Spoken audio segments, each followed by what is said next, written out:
wounded after an explosion near a mosque in Afghanistan's capital, Kabul, earlier today.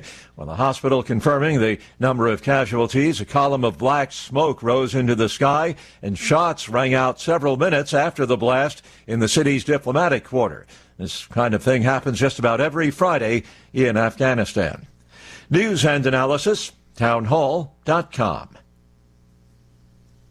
A U.S. automaker is shuffling the corporate deck. Ford is restructuring its vehicle development and supply chain operations, shuffling multiple executives just days after announcing that it would build up to 45,000 vehicles with parts missing due to shortages. For more than a century, the auto industry has made a living by selling petroleum-powered vehicles. Ford has plans for half of its global production to be electric vehicles by 2030. But like its main competitors, Ford will need to keep selling gas-burning vehicles to fund the massive transition. John Scott reporting. Alabama officials called off last night's execution by lethal injection of a man who was convicted in a 1999 workplace shooting because of time concerns and trouble accessing the inmate's veins. Triple murderer Alan Miller was returned to his cell after the execution was canceled. More on these stories, townhall.com.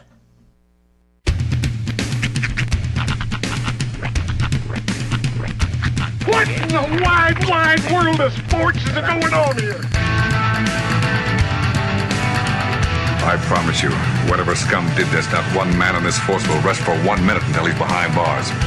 Now let's grab a bite to eat. Yeah, come on. I feel the hot wind on my shoulder and the touch of a world that is older. I hit the switch and check the number. I leave it on and then I slumber.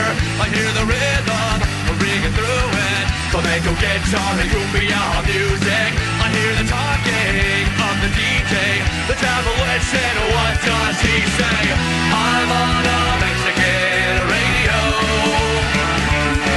I'm on a Mexican radio. Broadcasting live from high atop the J.P. White Building in downtown Roswell, New Mexico. It's Mornings with Mike Winters on 106.5 Roswell's Talk FM. Is that what I sound like when I talk? Now, here's your host, Mike Winters. And good morning, one and all. Welcome to Mornings with Mike Winters. I am he. That would be me, Mike Winters. Happy Friday, everybody. Yes. Welcome to it. We did it. I hope all of you are having a delightful day so far. The weekend upon you. For most of us. Soak it in. Yeah. You smell that? You smell that? It's the weekend. It's the weekend. It's also fall time. See, fall started yesterday, right? 7:04 p.m. last evening. Yeah. We are officially in fall. And I'm hot. Like, I walked in, I was like, it's warm in here this morning. Yeah. Yeah, I know. People are still trying to figure out all their, like, get everything ready for the fall season, get everything ready for the cool down, and folks are freaking out, and a lot of air conditioning stuff happening in the building. Yeah. They were doing something in the in the doorway to hell that we have in the building. Yes. Uh-huh. Yeah, they were in there a couple days ago messing around. So, okay. Yeah, in the alley of this building, there is a doorway that when you open it, there's just stairs that go down. Yeah, we don't know where no rail. to. You can't see where they go. They're just ancient, decrepit stone steps. Mm-hmm. And for all I know, national treasure's under there. Right. I have no idea. I'm pretty sure the original Constitution is under this building. And they just go down every now and again to check on it, make sure it's still there. Yeah, I'm pretty sure there's a series of moving stairways and all kinds of stuff down there. It's basically the Great Hall from Hogwarts. Yeah, exactly. Mm-hmm. But yeah, so they were down in there yesterday, so maybe they're doing something. I don't know. Mess around. Put them, feeding the zombies down there, or whatever's down there. Keeping the demons at bay. Yeah. as one does. But happy Friday. Mm-hmm. Hope everyone's having a good one. We do have a full show today. Just real quick, the rundown. We're going to have some folks from the Eastern Mexico State Fair join us this hour, give us some fair information. Yeah, they'll be talking about the arts and crafts entries. I believe they'll also be talking about some of the entertainment waiting for you at the fair and the parade as well. Very good. So we'll talk all that this hour. Sheriff Mike Harrington will join us next hour, give us an update on what's going on at the Sheriff's Department. And then we have two guests in the 9 o'clock hour. Barbara Gomez from Main Street Roswell is going to talk Chili Cheese Festival with us. We'll also have the Roswell Community Little Theater join us as well. They got Mission Improbable tonight out at the RCLT. So. Not impossible, just improbable. Improbable, yes. It's likely not going to work in your favor, but it's not impossible. That's right. And impossible tasks have been taken on. So yes, yeah. So it is. Think of Whose Line Is It Anyway? Ooh, I like it. That's what they're doing tonight, Nice. and they got a couple of these coming up over the next couple months here. Okay. So, but tonight is their. I'm not sure if it's. I wouldn't say it's their first one, but first one they've done in a bit. So, Sure. Yeah. So we'll talk with them as well and talk Chili Cheese Festival Barbara in the 9 o'clock hour. So Nice. That's kind of what's on tap here. So we do have a full slate for you today. Got to thank the fine folks at McDonald's. Got to let them know. That's right. Big thank you to McDonald's. Yes. They do each and every Friday provide us with delicious breakfast treats. They can provide you with them too. Just download the app or, the old school, come on in. Either way, they got you covered. I got, and if you have a chance, go back and take a listen to like right around the middle of the interview we had yesterday with Miss Crystal Noble from the Roswell Humane Society. I got boyishly excited yesterday because I was reminded. Yes. And this is just a rumor. There's nothing official about this yet. Nothing concrete. But something at McDonald's corporate has leaked that I think they're saying around October 18th, they're going to relaunch I heard you talk about this. the trick-or-treat buckets. Yeah. Yeah, the Boo Buckets, Yeah. which if you've ever eaten at a McDonald's or if you've ever had children, then you know about the Boo Buckets. These things I'm were aware. amazing. And every kid I know has had one. And they just discontinued them for a while. If they're bringing those back, I am so excited that I get to actually give these to my kids. Cool. And kind of pass it on to another generation. It's just, I got stupid excited about that yesterday. Well, good. Well, I hope it comes to fruition. Fingers crossed. But if you could care less about a bucket for Halloween, you can go right now. Fair enough. And swing on by any. I got to tell you, try that new cheese Danish. That thing is... Oh, is it out? It's out, and it is legit. All right. You know, when you get like... Every cheese Danish I've ever had has come from like a vending machine. So I've never really had an enjoyable Danish experience. Yeah. Or like a donut shop. And usually those are like, they're kind of chintzy with, the toppings or whatever. Oh, now McDonald's. Now they hook you up.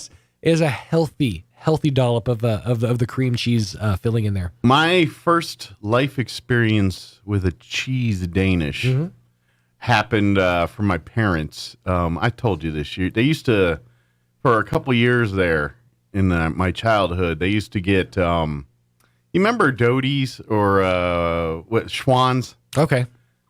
Doty's was like a precursor to Schwann's. Gotcha. And basically this truck would come every couple months and fill your big giant freezer with foods and whatnot that you order. And my mom ordered this a couple times, but one of the things she would get with these little Danishes, they came in these little vacuum seal bags that you microwaved for a minute or whatever it was.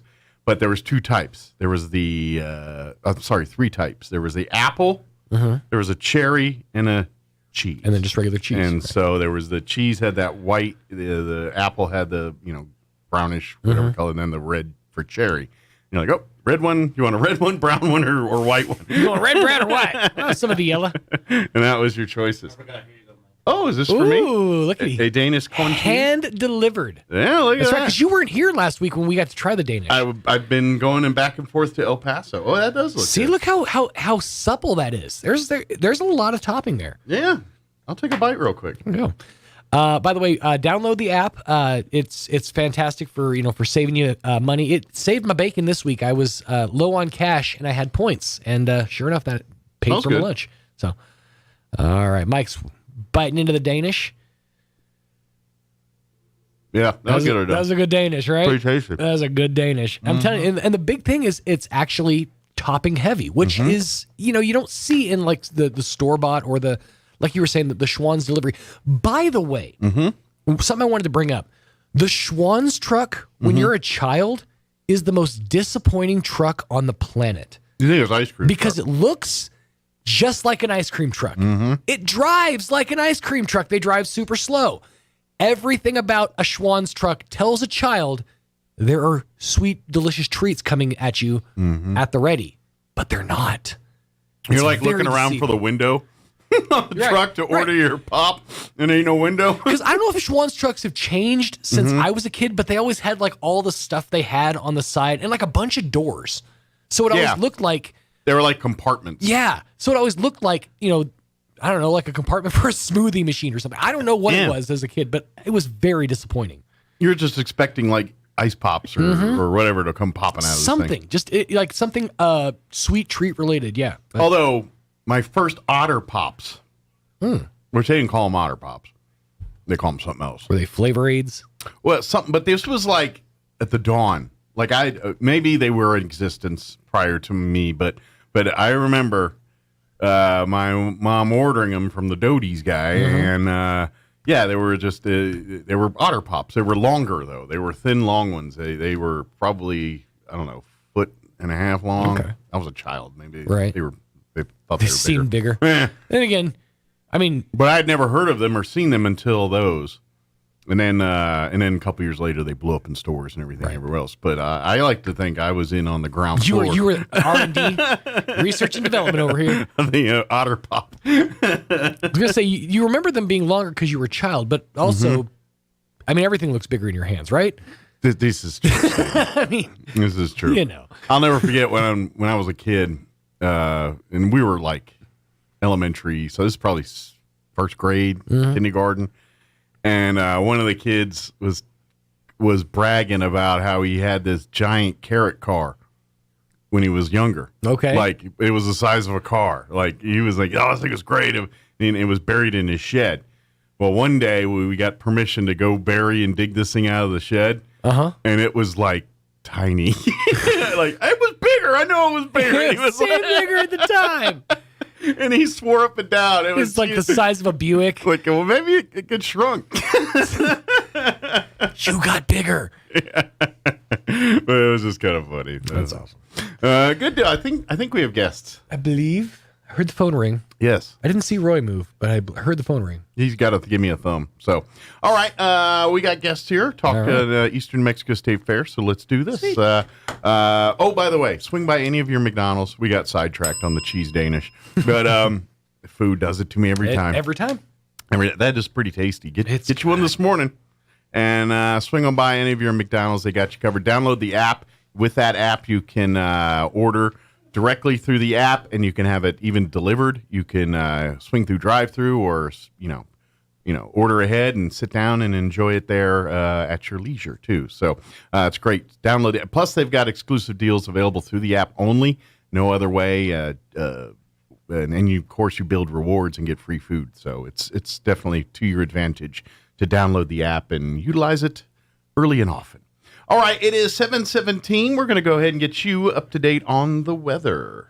I'm meteorologist Steve Hamilton with your Pecos Valley weather. We have dry air in eastern New Mexico coming in from the south, and it looks like that'll hang around for the weekend. All that moist air staying up to our north and west. We'll be in the low 90s for the afternoon high today. Should be sunny, maybe a little bit breezy. Overnight will be clear, our lows near 60, and then we're in the mid 90s for the afternoon high on Saturday and sunny, about 90 Sunday. That's your latest forecast. I'm meteorologist Steve Hamilton.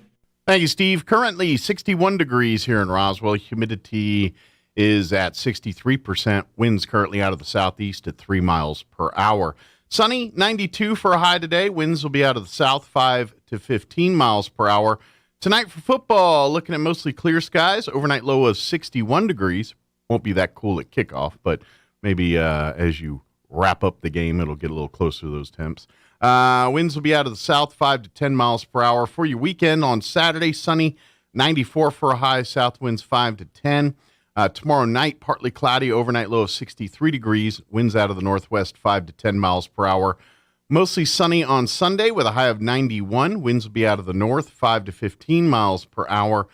Sunday night, partly cloudy, overnight low of 63. And then when you head back to work and school, Monday, mostly sunny, highs in the mid-80s, 86. And just kind of glancing at next week, we'll be sticking around in that upper 80s, mid to upper 80s.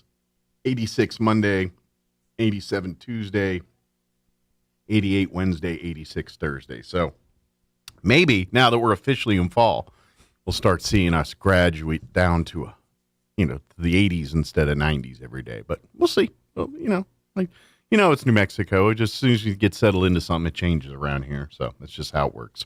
All right, it is 7:19. Let's go ahead and do this. Let's take a quick commercial break. About 4.5 minutes, actually. And then we'll talk Eastern New Mexico State Fair on the other side. Don't go away. You're listening to Mornings with Mike Winters.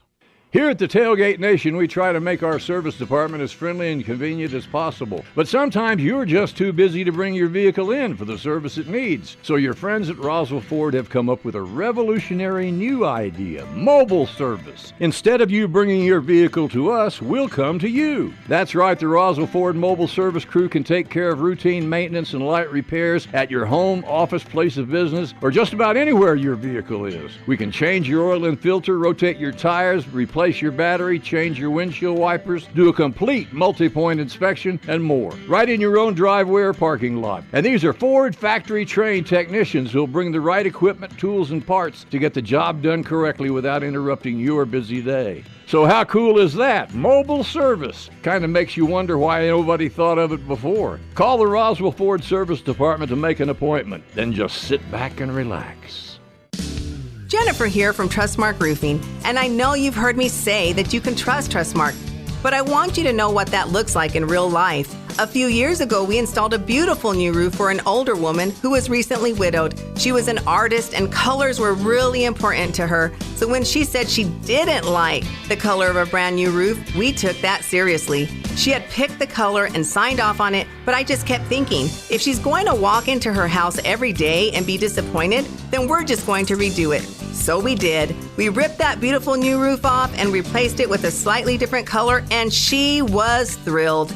Yes, it cost us quite a bit of money to make her happy, but I want you to know you can trust Trustmark to make it exactly right every time. If you have any roofing needs, call us at 575-755-ROOF or find us online at trustmarkroofpros.com. Trustmark Roofing, we put people first. What images come to mind when you hear the word supper? Maybe you remember your mom's voice hollering at you down the stairs, "It's time for supper." At our house, we would join our family around the table, say a prayer of thanksgiving, and then dig in. There was always conversation about our day and the planning for the days to come. It was a special time together that we probably took for granted. The Lord's Supper is the same in many ways. It's a time for remembrance and a time of praise. It's a time where the family of God comes together to encourage one another and to be encouraged by each other. Sometimes the remembrance brings us tears of sorrow and regret. However, it should often bring us a joyful time of praise and thanksgiving. Our church comes together every Sunday morning for this supper. Some may think this would cause us to take that supper for granted, but I hope it causes us to always keep the gift of that meal and what it represents deep in our hearts. So come and join our family for supper. We'd love to have you. Join us at the Country Club Road Church of Christ for worship at 10 a.m. on Sunday, located on the corner of Country Club and Washington in Roswell. I'm State Representative Greg Nybert. New Mexico ranks 50th in child well-being, and this statistic is not acceptable. Too often we see in the news where a child taken into state custody is returned to an abusive situation only to suffer more abuse, sometimes resulting in death.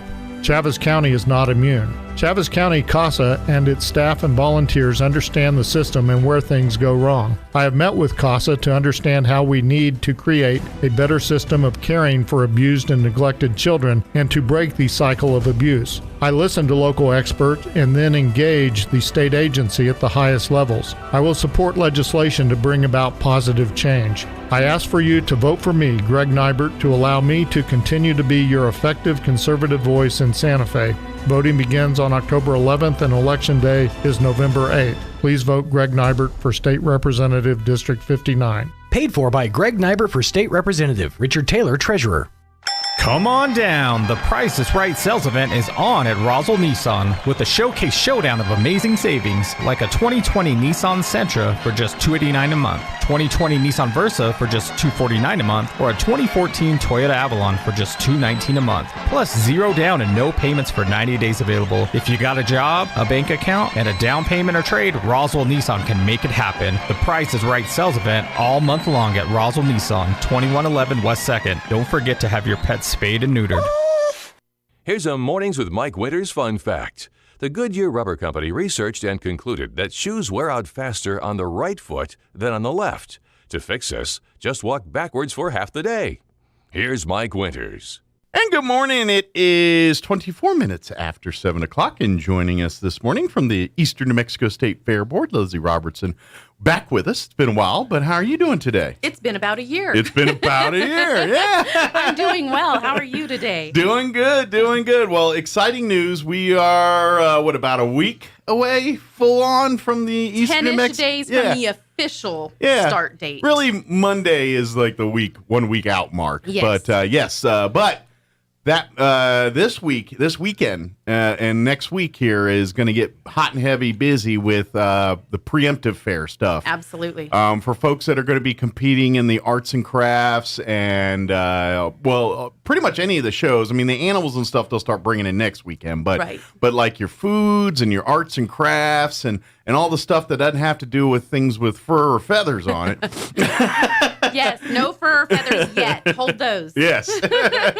That's going to be this weekend and these next few days here. Yes. So today, tomorrow, and Sunday, if you have arts and crafts, bring them down to the fairgrounds. This is the only weekend you can enter. And every year we have somebody who calls on like Wednesday and says, "Can I bring my painting?" Or by that time, everything's placed, it's been judged, all and the things. So it has to be this weekend. Yeah, it's to be honest, all of the stuff has already happened once the fair starts. Once we open the gates on Monday. Yeah, at that point, your arts and crafts are now for the public to view and see. And you're exactly right. Sometimes people buy stuff too. That's happened from time to time. But that's so when you get there to go ride the rides and see the livestock shows and all that, the judging and all of the competition side has already happened. Exactly. So that's all happening this weekend. So if you've been hankering to turn in something for the fair, whether it's on the clothing or the sewing and the home ec side, or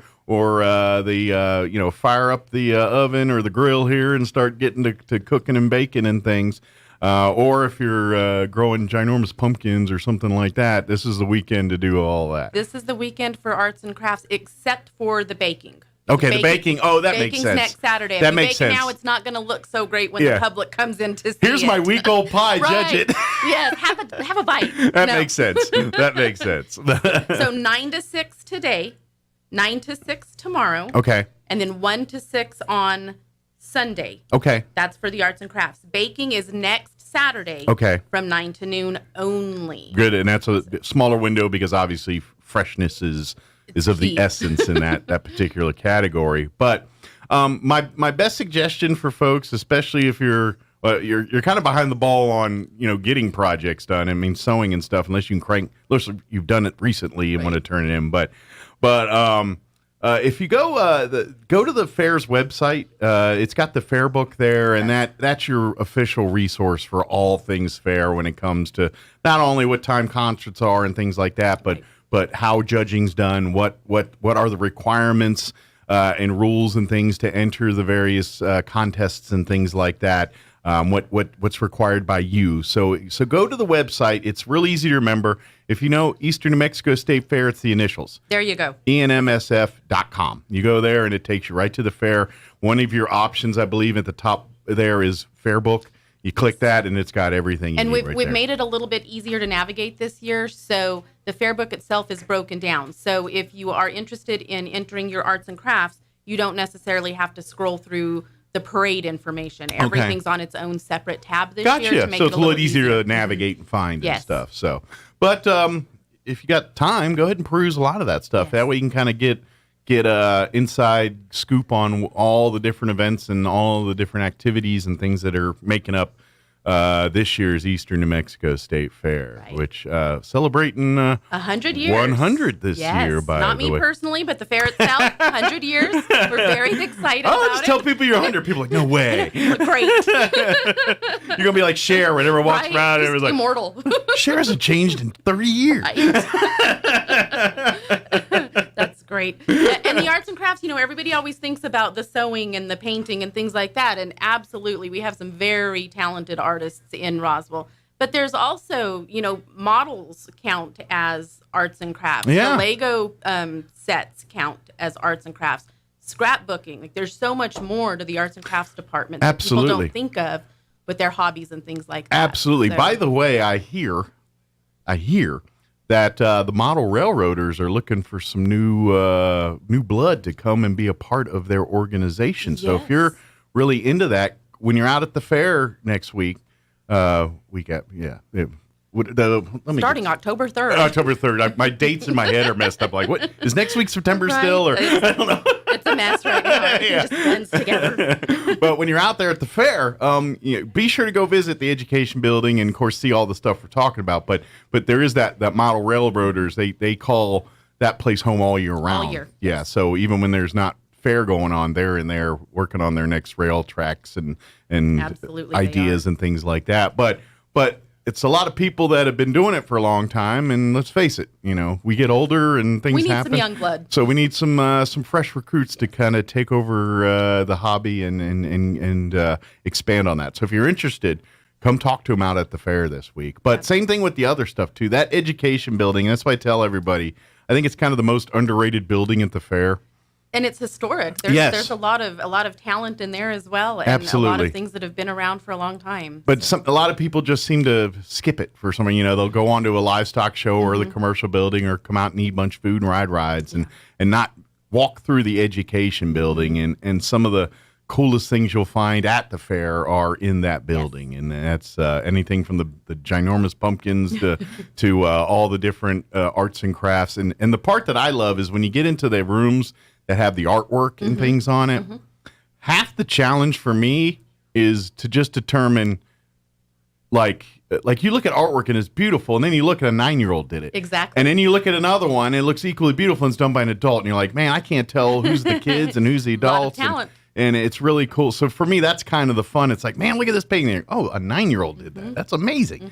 And or you see just various crafts and things in there. It really is pretty impressive.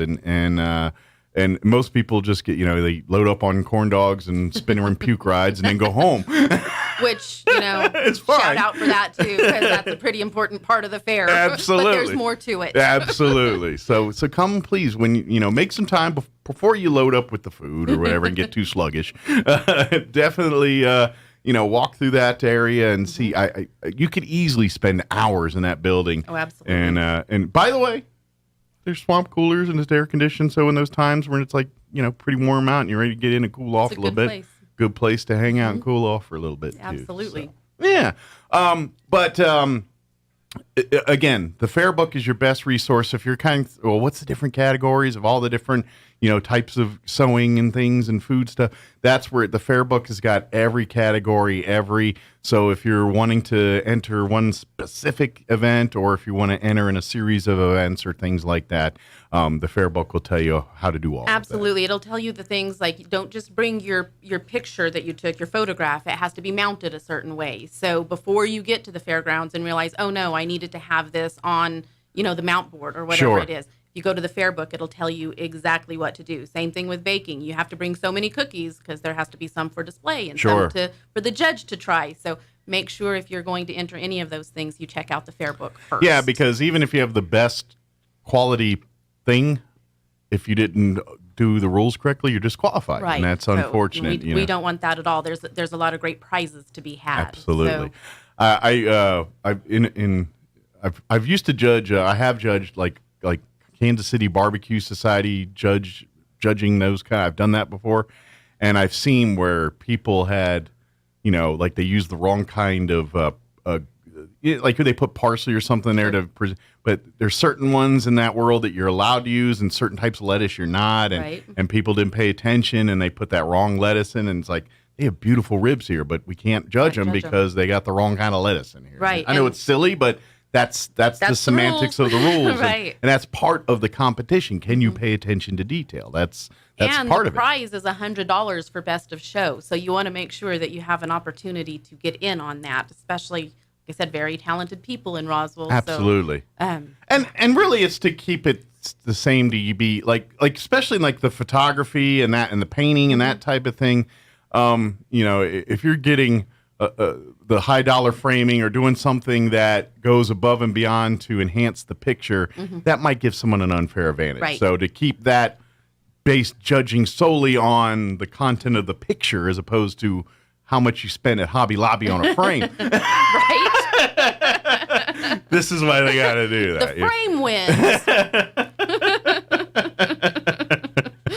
So that's kind of the logic behind that. So. But the volunteers in the arts and crafts department, they are out there getting ready for all of our participants to come in. Michelle Hembry and her team out there. Good. Countless tireless hours of accepting those entries. There's not right now, currently this year, there is not an online entry form for arts and crafts. Okay. You just bring your item the way it needs to be presented, and the volunteers in the arts and crafts building will help with the entry form, entry process. The $5 entry fee. Okay. For the opportunity to win up to $100. Absolutely. So pretty good bet right there. Absolutely. And let's face it, the money that's collected for entry fees and all, this all goes back to the kids and the fair and the programs. Keeps and everything things. going. It keeps the tradition of the Eastern New Mexico State Fair going on for long after we're gone off this earth. Absolutely. So that's what it's about. And it's about, the world's getting back to normal a little bit where things are going, but the Eastern Mexico State Fair and things would come like last year. Came home to the livestock side of the things. They had to bring all that down here last year, and they're back up north this year and all that. But that's tradition of here. That's even when COVID's hitting, we're still farming and ranching. We're still doing the things that the fair kind of showcase. Right. And that's this is life in this part of the world here, and so we need to preserve and need to. Make sure the next generations are doing the same good stewardship to the things we do. To our resources so, and things, absolutely. So that's what, at the end of the day, that's what the fair promotes that lifestyle. And, absolutely. And oh, by the way, we're going to promote it by having you come down and eat a bunch of cool food and ride rides. Well, along with the ag tradition, there's the community tradition. Exactly. So even if you're not growing livestock or whatever, come down and have the corn dogs and the funnel cakes and ride until you get sick. But the fair is something that all of Roswell does. Absolutely. So you see your neighbors out there. You see people you haven't seen in a while. Everybody comes out to the fair. So there's a real sense of community there. And we're going to have more fair folks coming in over between now and the start of the Eastern Mexico State Fair, talking about some of the various other entertainment parade, senior day, things like that kind of stuff, which again, you don't have to wait for us to tell you about it. You can find it all in the fair book. Again, just go to the Eastern New Mexico State Fair's website, www.enmsf.com. And Facebook. And Facebook as well. That's another thing too. Also. You can you can go to the Facebook page and get, and to be honest, especially the week of the fair, that is the best resource for any updates to the fair. Like if there's a weather-related issue or even lost kids and stuff like that, it is a resource for that kind of stuff. So speaking of lost kids, we get them every year. Smart idea, take a picture of your kiddo before you come on grounds. That way you know exactly what they were wearing. The clothes they're wearing that day. That's and everything. the one. Yeah. Because sometimes you think, well, was that today or was that yesterday? Right. So this way, if we do have a kiddo that we need to put all eyes on the lookout for, we can give an accurate description of what they're wearing. Absolutely. Also, Travis County Search and Rescue will be in the commercial building again doing the armbands for the kiddo. Oh, good. So you can put your phone number on there, and then that way, if your child gets turned into us, someone in the can office, call directly. Yeah, we can call you directly. Or some concerned citizen sees your child and call you and tell you. Yeah, absolutely. So, and then again, I would, when you walk on grounds, this is Mama talking here. When you walk on grounds, find those safe spaces and tell your kiddo, if we get separated, here's the sheriff command post. This is a safe place to go. This is the office.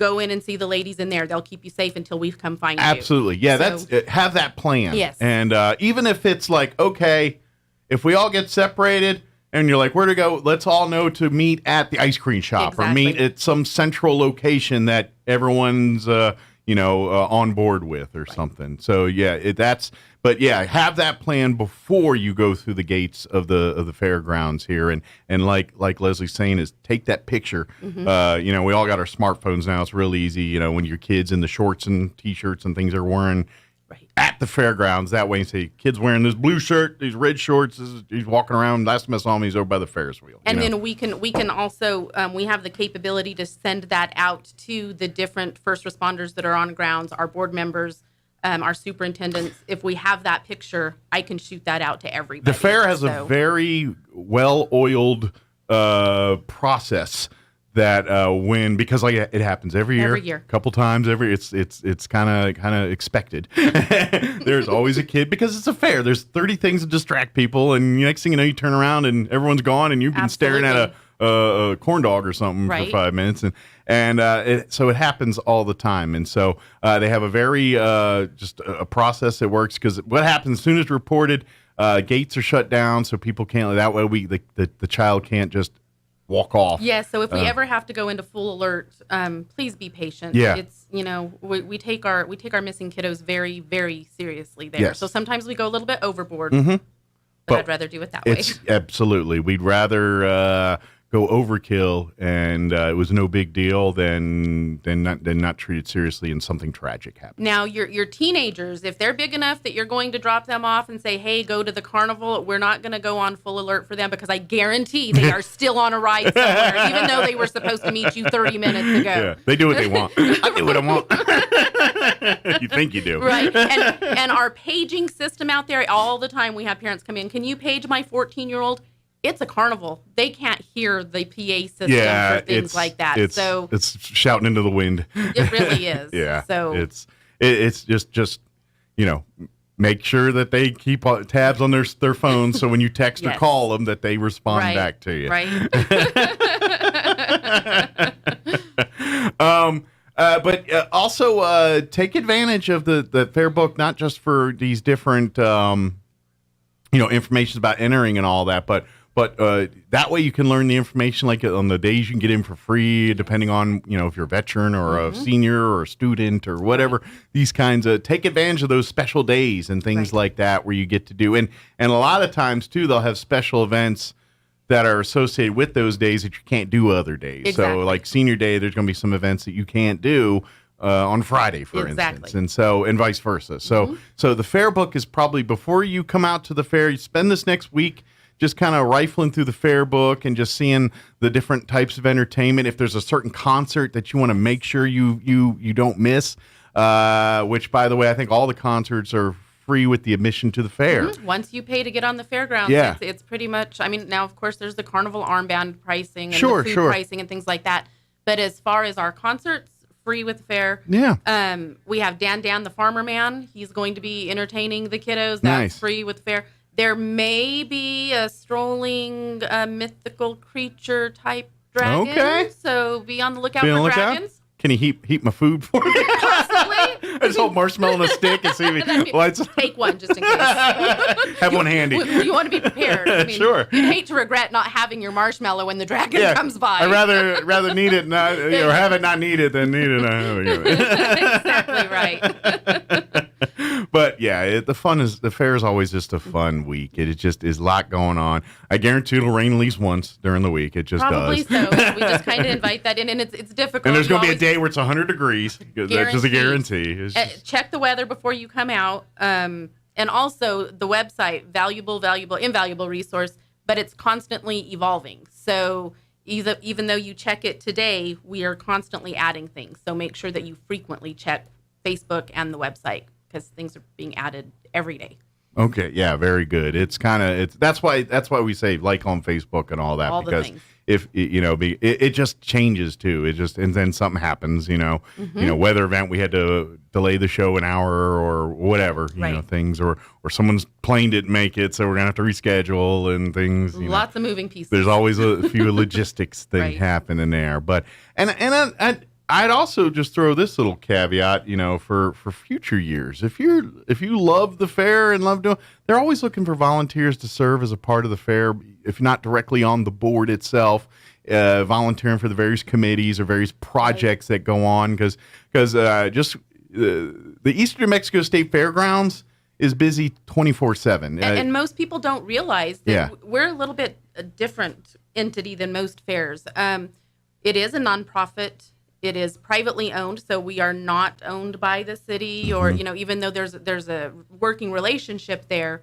The fair board, all volunteers.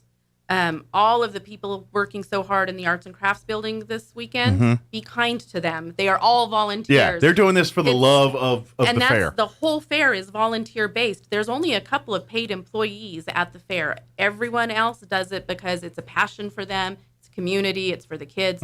So yes, there's definitely opportunities for volunteering out there. So please roll up your sleeves, get involved. Always looking for more. Maybe you got kids going through FFA and 4-H, and your family's raised through the fair one way or shape or form or another. Another way to get involved is serving on that fair board. Matter of fact, Larry Hobson, our Grand Marshal. He's kind of, I got to be honest, without him and his family, what would our fair look like right now? Do you know? There's no way it would look like. We might not be doing it for all we know. You know what I mean? It's that him and his wife, his family, they've been that much a part of the fair for so long. Yes. So that's why they're honoring him this year at the fair parade. A lot to honor there. Matter of fact, we may have to do for the next 6 or 8 years just to get even. Keep it going. Larry Hobson again. And once again, Larry Hobson and family. Yes. Right. Might have to do it till 2072 or something. But if you are interested in participating in the arts and crafts and all that, this is your weekend. This is the weekend. Hopefully you finish up your stitches or your shirts or whatever your project is, and let's get them turned in. Again, go to enmsf.com, download that fair book, and then you'll know all the turn-in times, turn-in rules, requirements, what's expected of you, how it needs to be presented, all of that stuff is right there. Yes. And don't get lost. A lot of people try to come through gate 2, which is the main gate that the public would use, and that's not the one that we open for entries. Go to the very south gate. It's the vendor's gate. The office gate. So yes, the very south gate, the red double gate. It says arts and crafts on it, and then there's handy little signs that walk you around to the arts and crafts building. Yeah. So, yeah, if you're a vendor at the fair, generally that's the entrance you go into and things like that. And it's you kind of, the way it has a road that zips right up to the education area and all that. You just got to follow. That's why they send you that way. It's a lot easier than navigating you through the front gate of the fair and through all that mess. So go through that vendor's gate. Like Leslie said, it's the most south on Southeast Maine there. So head towards Artesia. If you get you went too far, come back. Turn around. You stop seeing all the tractors and things, and then there's one more entrance south. That's the one, usually. And if you, by the ball field, you went north, the wrong one. Right. You need to go the opposite direction. Yes. So, Leslie, is there anything we didn't get a chance to talk about? I think we've covered everything. You talked about the vendors and the vendor gate. We're completely full this year. So, good. Yes. So I got grounds inside everywhere. Any brand any ones that are new. They're all right, we might have because every year at the fair, there's always a few foods that are out brand there, new, or different. Was there any vendors that I always look forward to those mini donuts. My goodness, I don't have them at all through the year, but come fair time, those mini donuts are just great. Mexican food, so many different types of Mexican food out there. Well, you got traditions, because there's some of our traditional families that come and do their Mexican, so you kind of, so some people come out to the fairs I got to get so-and-so's enchiladas every year and things like that. So it's those exciting. Are we always have the new ones, so you have to try those. But then we have some that have been there. This is my 16th year with the fair, and we have some that have been there years before I came there. They're like a pillar. Like a staple, yeah. It's exactly. why is this my spot? This is where I go. This is where I go. So. As a matter of fact, those are probably some of the people that, when you kind of moved and redid some of that area, they were like, what are you doing? You're moving the spot. It's funny how territorial we get out there. I'm homesteading. Yeah, it's like, no. They start lashing themselves to trees. Yes. Hell no, we won't go. You're not that far off. Oh man, but I can guarantee this. The fair is going to be another fun week. It's going to be so excited. It's always really the pride of Chavez County every week when it happens, and we. And don't forget, we are ambassadors because this is the Eastern New Mexico State Fair. We get people from all over the state. All 33 counties are represented. Other than the state fair, there's not a fair bigger in the state. So come on down and be a part of it. Absolutely. So, yeah. Well, I guess we got it all there. So until we come in and talk about the other things more central to like the entertainment, and things like that. So there's a lot more to be said. But. Go look at the entertainment page. You don't have to wait for us to talk about it next week. Go check out and you can see all. The fair does a really good job of you go see a country artist. And like after you saw them at the fair, like the next year, we are a launching pad. They're like on every CMT channel or on every, everybody's iTunes and everything else. So. Dustin Lynch, Kane Brown, absolutely. They came here, and the next thing you know, they're wow. Yeah. So you want to see who blows up next? Come out to the fair, absolutely, here and see the entertainment. And then parade and livestock entries, all of those entries close on the 26th. Mm-hmm. You still got time to enter for the fair parade. Parade, everybody's already calling to find out the lineup. So the way this works, just to help everybody out, once the deadline entry is closed, so on the 26th, we'll shut everything down. We'll download all of your entries, and then that goes to the parade committee. Okay. Then they will do the lineup. Then the lineup comes back to me. Okay. Then we post it. So gotcha. If you're not seeing the lineup and it is September 30th, it's October 1st, don't panic. We always have it out before the start of parade. Sometimes we cut it close, but it's always out before the parade starts. Well, it is I know this just because I've seen it done. It's a mountain of logistics to get, because that parade is the largest parade, and usually there's over 100 entries every year, and it takes a lot of logistics to move a snake that big into order and to get it going and to do it smoothly. And the lineup is not first come, first serve. So if you were the first one to enter, that does not mean that you are float number one. Sure. You have to do a lot of different things where you're not putting the bands right next to each other. You have to make sure that you don't have... It's like a puzzle. It is. You don't want to be the one that's marching behind the... horse group. Right. So don't shine your shoes for that trip. Yeah. So the parade committee does a good job of trying to mix things up and trying to work all those things out. So it is a process and it takes time. So, but that lineup usually hits Facebook first. Okay. But Facebook and again, enmsf.com, it'll be on there before the parade starts. I promise. Absolutely. And then of course, don't forget to get you a good spot that Monday.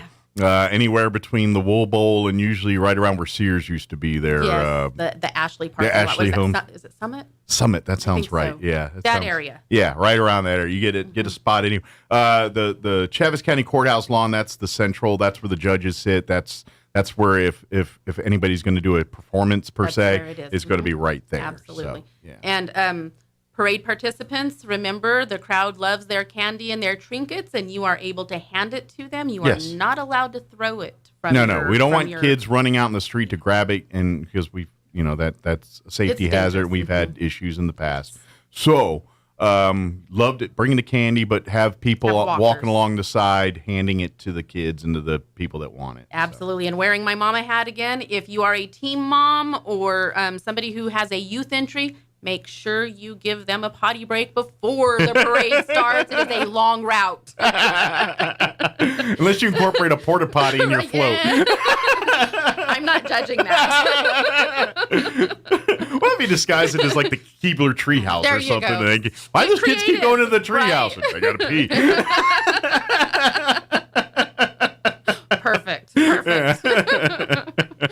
But that'll be the Monday, the day of the fair. Not this upcoming Monday, but the Monday after Monday, that. October 3rd. And also another thing, if we have time real quick.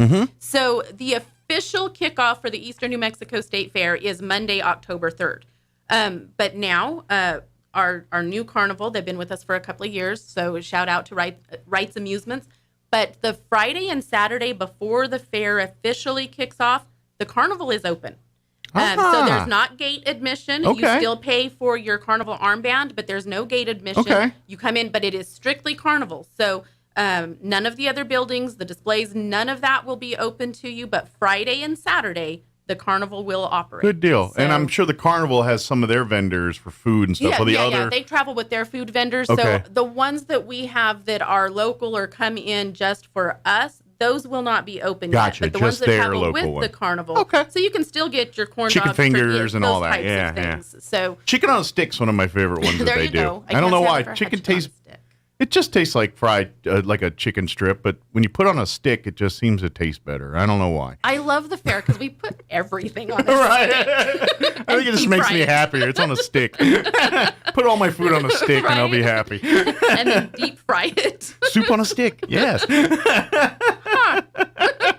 If they can fry butter, they can put soup on a stick. Absolutely. Make it happen, vendors. That's Make right. it happen.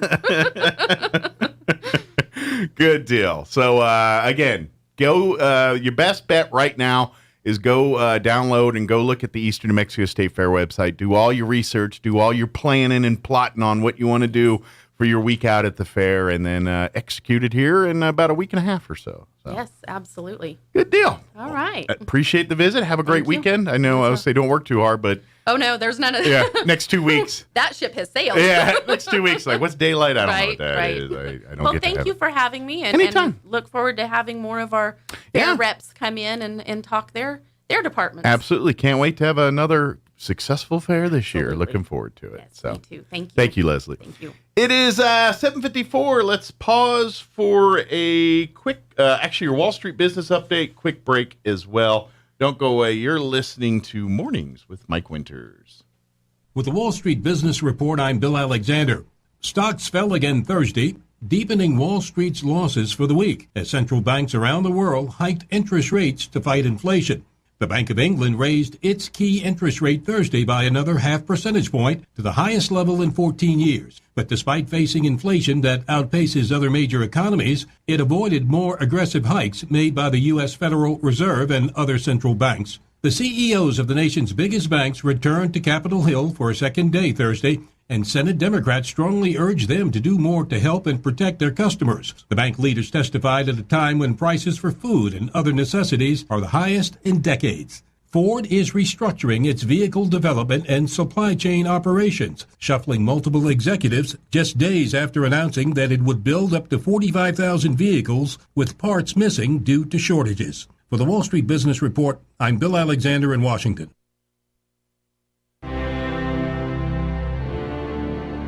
Welcome to Constitution Education Minute. The Fifth Amendment to the U.S. Constitution protects a number of rights relevant to both criminal and civil legal proceedings.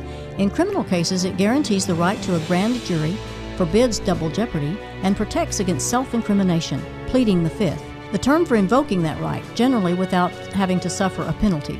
It also contains one of the most important guarantees in the Bill of Rights, the Due Process Clause, which guarantees that no person shall be deprived of life, liberty, or property without due process of law, ensuring that government remains subject to the law, not above it, and requires government to compensate citizens when taking private property for public use.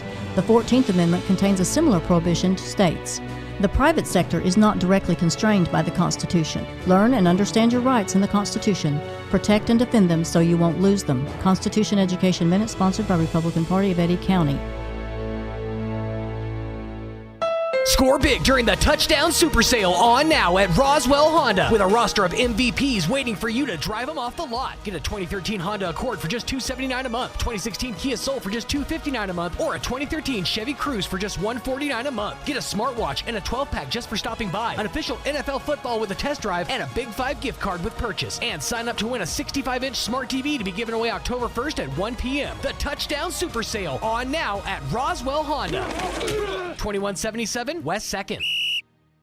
Buying a sewing machine from a big box store or online might seem like a bargain, but in this case, you really do get what you pay for. Just the machine. No lessons, no help with figuring out why it isn't working the way you expect, and no one close to fix it. Buying locally from an authorized retailer may cost a little more, but in the end, it will save you time, money, and aggravation. Come see me, Chris Ann, at So Easy Sewing, 200 East College Boulevard in Roswell, and let me show you why it pays to shop local. So Easy Sewing. You've never had it so easy. Exciting news from Richland Motors on West 2nd and Roswell. Here's Richland sales manager Freddie Souza to tell you all about it. Hey, Freddie Souza here, and our lot is finally full. We have both new and used vehicles with a wide variety to choose from. Whether you want economical or top of the line, we have it. And something we haven't seen in nearly 2 years, a large selection of brand new trucks straight from the factory. And Richland Motors is one of the only dealerships with zero markup on new trucks. So hurry in today to Richland, because we're not sure how long they'll last. Make your way to Richland on West 2nd and Roswell for your next vehicle. Se habla español. Oasis Computers has been Roswell's trusted source for home and small business computers for over 30 years, and they continue to be your best resource for computer repairs, operating system upgrades, web root managed, antivirus, special orders, and more. Oasis Computers is now open from 8 to 1, Monday through Friday to better serve you. Service calls by appointments and after-hour appointments are available too. Stop by Oasis Computers at 1703 North Garden or call or text 575-625-9141 for even faster service. If you're missing a tooth or several teeth, a dental implant may be the ultimate solution. Implants look and feel so much like real teeth that you probably forget you have an implant. Maupin & Brown Dentistry is one of New Mexico's most experienced implant providers, with literally thousands of implant patients who are absolutely delighted with the results. Call Maupin & Brown today for an evaluation. You'll be surprised how affordable implants can be. Maupin & Brown, your choice for experienced, state-of-the-art dentistry. As farmers and ranchers, we're here for each other when times get tough. We talk about the weather, the markets, and the increasing costs of getting by that make our way of life challenging. But let's also be there for each other during the struggles we don't always talk about. It's okay to open up about farm stress. You're not alone. A healthy farm or ranch is nothing without a healthy you. Find resources to start the conversation on mental health at Here to Help NM. Sponsored by the National Institute of Food and Agriculture through the New Mexico Farm and Ranch Stress Assistance Network. Here's a Mornings with Mike Winters fun fact. Linen can absorb up to 20 times its weight in moisture before it feels damp. Now, you don't have to get up in the middle of the night to go to the bathroom anymore. Here's Mike Winters. And it's closing in on 8 o'clock. You're listening to 106.5 Roswell's Talk FM, KEND, or Roswell, New Mexico. We'll be back. News this hour from townhall.com. I'm Rich Thomason. It has been a stormy morning on Bermuda. The islands feeling the fury of Hurricane Fiona, the powerful storm passing just to the west of Bermuda. As it continues its northward journey, Fiona expected to arrive in Nova Scotia, Prince Edward Island, and Newfoundland by late today. The hurricane delivered a knockout punch to Puerto Rico, unleashing flooding and wrecking the power grid, prompting President Biden to issue a disaster declaration. At a FEMA briefing in New York, the president said the federal government will help cover the costs of the initial hurricane cleanup in Puerto Rico. He told officials and emergency responders that his administration is laser focused on the situation. Hundreds of federal personnel are now on the ground assisting storm victims, including crisis counselors. White House correspondent Greg Clugston.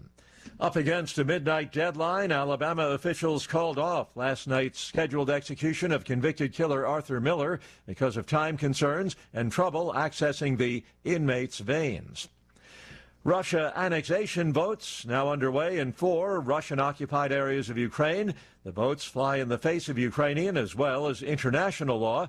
Secretary of State Blinken accuses Russia of committing war crimes and other atrocities in Ukraine. The more setbacks Russian forces endure on the battlefield, the greater the pain they are inflicting on Ukrainian civilians. Russian attacks on dams, on bridges, on power stations, on hospitals, on other civilian infrastructure are increasing, constituting a brazen violation of international humanitarian law. Blinken addressing the UN Security Council yesterday.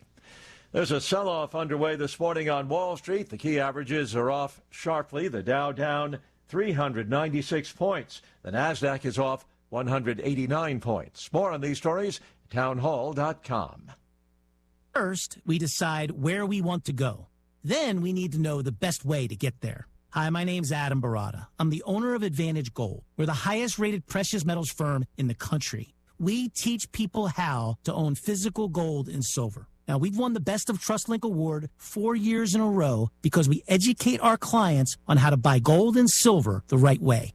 We don't pay celebrity spokespeople millions of dollars. We'd rather pass that value on to you. Call 800-900-8000 and speak with one of our experts. We'll send you a free gold kit along with my latest #1 national best-selling book, The Great Devaluation. Call 800-900-8000. That's 800-900-8000. Get the best information, the best process, the best service, the best value. Call Advantage Gold at 800-900-8000. Call 800-900-8000. Advantage Gold is not an investment advisor or a tax advisor. Consult with your financial advisor before investing.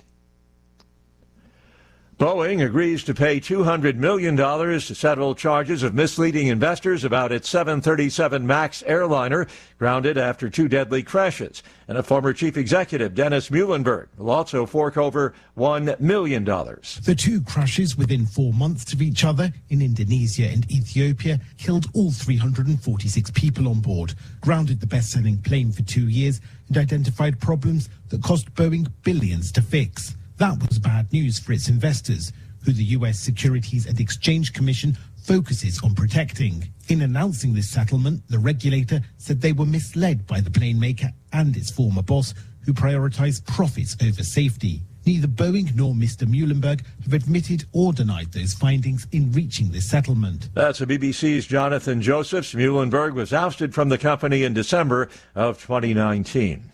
News and analysis at townhall.com. First, it was gas-fueled engines. Now, California regulators setting their sights on diesel-powered engines. In an effort to advance the state's green agenda, California officials are now saying that diesel fuel is racist. And banning diesel trucks will end what they call, quote, a legacy of racism, end quote. According to the California Air Resources Board, Black and Latino populations experience significantly greater air pollution impacts than white populations. The proposal follows a recent vote by the same agency to ban the sale of gas-powered vehicles by 2035. Tasha Stevens reporting. Hong Kong's leader announcing that after almost 2 years, the city will no longer require incoming travelers to quarantine in designated hotels because of the coronavirus. Hong Kong seeking to open up globally and remain competitive. The changes take effect on Monday. More on these stories at townhall.com.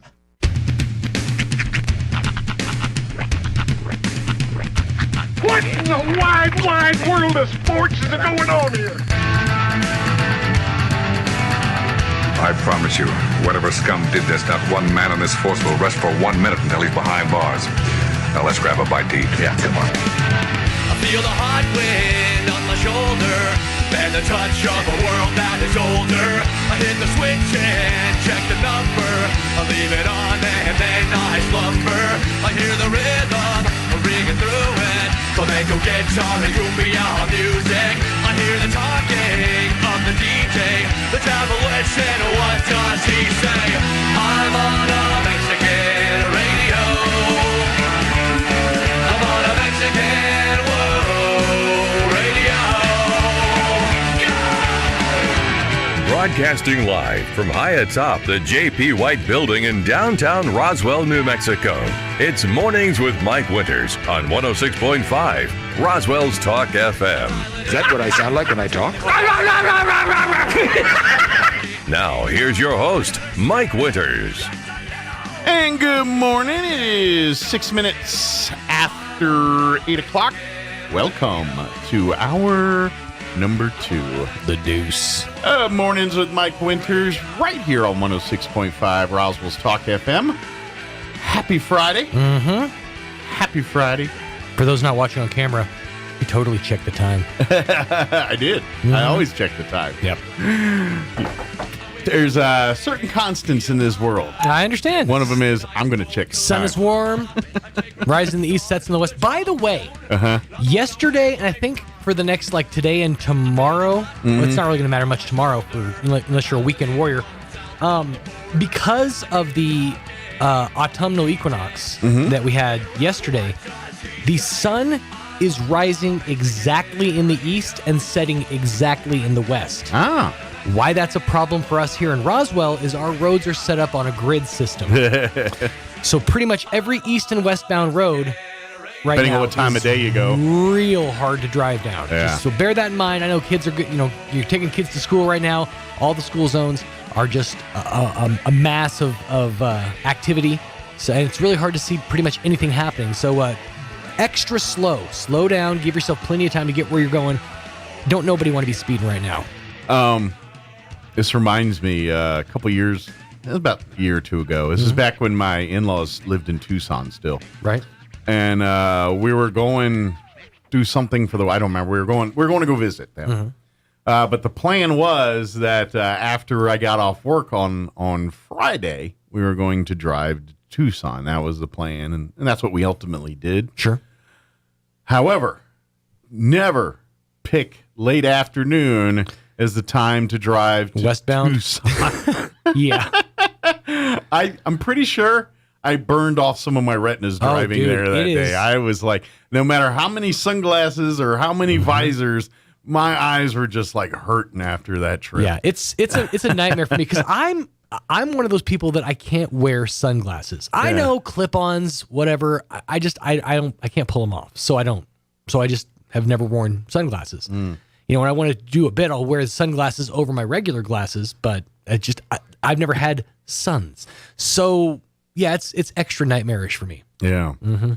Well, I had to. I've got sunglasses. My prescription ones. I got to fix. They're good. Right. When I got these new glasses, my blue blockers are too. They don't fit overly. Like the back, they only come to about here. So I don't use them now with these glasses because the glasses just don't fit. Yeah. I look ridiculous. Even so for me, and I'm like, all right, I'm not doing this. And that's the thing. People say, like with clip-ons, one size fits all. No, they don't. No, they don't. Unless you're rocking like aviator clip-ons. Yeah. Then maybe. Man, I had these, and this was years ago when I used to work at the Vision Center, because we got a free pair every year, and I got the best of the best. I had these. They were like $150 magnetic clip-ons. Oh wow. Yeah, it was just a clip-on that you could just. And they just clip on. It was just like magnetized right here. They were the best frames ever. They bent. It was one of those like you could like twist them. And yeah, those were great. Yeah. Haven't had those in years. These are, you look at these wrong and they'll break. But now I have the sunglasses. And to be honest, I picked ones that were, turned out when they finished fiddling with them, it was too big for my head, and I leaned forward and they'd fall off. And then really? But they were the ones that they have to mold. Right. Where they got to run it through this plastic thing to mold them and shape them. And once they did that, they work fine. So, okay. But I think I got to take them back every once in a while. Like they don't fall off my head, but I think they're starting to. If you learn something, do they get extra tight? Yeah. Or when somebody gives me a compliment, they get really tight. But yeah, so I understand that plight. But yeah, it's a good idea. Don't east-west. Go north-south today. Just go everywhere north-south. I mean, at least wait until like 9 to go anywhere east-west. There you go. Yeah, where the sun's like up in the middle. Yeah. Tell your kids' teachers they're going to be late today. And if they want a reason, say it's the autumnal equinox and that morning radio guy. Yeah. There you go. That's right. You're east of me in the morning. I'll see you this afternoon. Yep. Excuses. Well, happy Friday. Yes. Happy finally. McDonald's Friday. Cheese Danish is a 10. I enjoyed it. Dude, I'm telling you, it is of the cheese Danishes that I've ever had. Yeah. It's the best one. I didn't finish it because that's too much sweet for me at this time of morning. But what I did was I had a good bite and it was tasty. I basically ate the filling out. Okay. And then kind of left like the doughier parts kind of there because that's just empty carbs. Yeah. I got the sweet stuff. Tackling fuel. Oh, so speaking of Adam Sandler, I got to because my wife likes, I don't want to listen to 3 hours of Def Leppard. She doesn't want to listen to 3 hours of Metallica. So we've got to compromise. Sure. So Warrant. No, I got podcasts, and this one started about the beginning of this year, and it's Dana Carvey and David Spade doing a podcast, and it's basically each episode they talk to old SNL alum, and they do SNL stories pretty much, and most of them it's all them doing Lorne Michael impressions, but Like I listened to one with everything from Rob Schneider to Conan O'Brien. There's a Tom Hanks one in there. Rob Lowe. It's all, because I'm fascinated by all these behind the, because I've been listening to I don't know if I mentioned it to you yet, but I've been listening to Fake Doctors, Real Friends, which is the Scrubs podcast. Okay. Zach Braff and Donald Faison, they go back and episode by episode have been watching the show back, and it's funny because they haven't watched it for like 20 years. It's like they did the project and moved on. So it's all this like behind the scenes stuff, and then like you hear about like who spiked the camera, who spiked the lens. Which, by the way, for those who don't know, that's when you look at the camera lens. Just all kinds of like back behind the scenes info. They've had Bill Lawrence and all kinds of other stars of the show on. I'm fascinated by stuff like that. Yeah, well, you'll like this one with Spade and check that out. What's it called? Carvey. It's what do they call it? If you just Google Dana Carvey, David Spade, it comes right. But the podcast is called I can't remember what it's called now. It's something like, it's a sentence like you won't believe this, or I've completely forgot about this, or something like that. I don't remember what it was called. Carvey, David Spade. Yeah, but so I listened to about 6 episodes. It is called Fly on the Wall. Fly on the Wall. Thank you. That's what it's called. Nice. And and it's the various stories. I love stuff like that. That's it was pretty good. I listened to about 5 or 6 episodes yesterday. If you've never seen the documentary that they did, I think it's called Live from New York. I think. Okay. Don't quote me on that.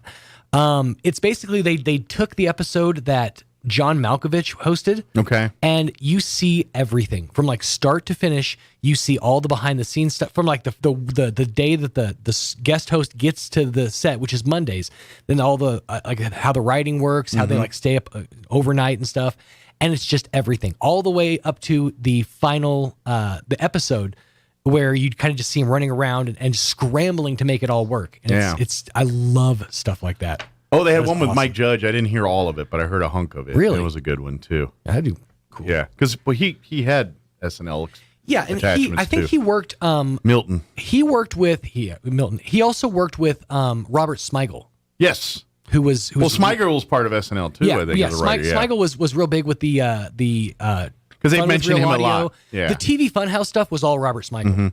Him basically, the ambiguously gay duo, that was because of Robert Smigel. And I'm kind of learning, like when you talk with these guys, Conan to Spade and Carvey and all of them, like you can tell in the conversations like that they're like when they talk about people that were like cool to them. You know what I mean? Like when they were getting in the business, these people and so that guy, the Smigel guy, he was one that they talk a lot about. Jack Handy. Yes. Is another one they talk a lot about as who are more writers, not actors per se on the show. Kind of like Conan. Conan's SNL stuff, he wrote a bunch, but he was never a player on the show. I had a book when it was my parents' book, but when I was a kid, of Deep Thoughts. Literally by Jack Handy. It was just a collection of like a poetry book, but each page would just be like one of his thoughts. Yeah. And the one has always stood out in my head is, if you drop your keys into a vat of molten lava, forget about them, because man, they're gone. That's so good. Well, and here's the thing too, that Spade and Carvey were talking, and they were saying like, man, we'd be in there doing because they kind of they all try to get their bits on Saturday Night Live, and so they're all working together, and they're trying to punch up their bits so that they're the ones that make the show Saturday night. And he'd say, yeah, I'd be, me and Schneider be working, and all of a sudden we hear Sandler and them in the one room, and they're cracking up, and like, man, they're all, he goes, but Jack Handy, that guy would go by himself in a room, just be by himself, do his thing, and then we're all like in our other rooms doing it. Finally, he just, you hear him typing in there, and then finally he'd get up and like earlier than everybody else, all right, I'm done, I'll see you guys tomorrow, and leave. And then he'd come in and kill at the dang set read at the next day. He goes, used to tick everybody off. Of course, it's the simplest bit ever, but it works in its simplicity, and that's what makes it so good. Yeah, and it was just kind of funny for to hear those kinds of stories, and especially if you go back and watch them and all that. But I will know this: if you're an animation nerd, you're going to want to listen to the Mike Judge one, because they were starting to talk about the techniques and how Beavis and Butthead's form came to be, like why it's the way it is Why instead of it's this way. style. Yeah, and the whole thing. And by the way, he's from Albuquerque, so if you like that local reference, there's some of that in there too. But that's if you like SNL and especially the 90s, 80s, that era, you definitely in the early 2000s because it's all they're all buddies or work with each other, know each other, so they all. Pretty much worked on the same backlot. Yeah, it's all the same, cut from the same cloth kind of thing. But it's kind of interesting to hear those stories. I'm curious. Yeah, Fly on the Wall. I'm gonna have to check that out. Yeah. Once I get through Fake Doctors, Real Friends, because this is kind of a commitment. The listening to this one it's involved because I listen to it and you have to kind of like do your homework. So either before, after, or during, I'll watch the episode.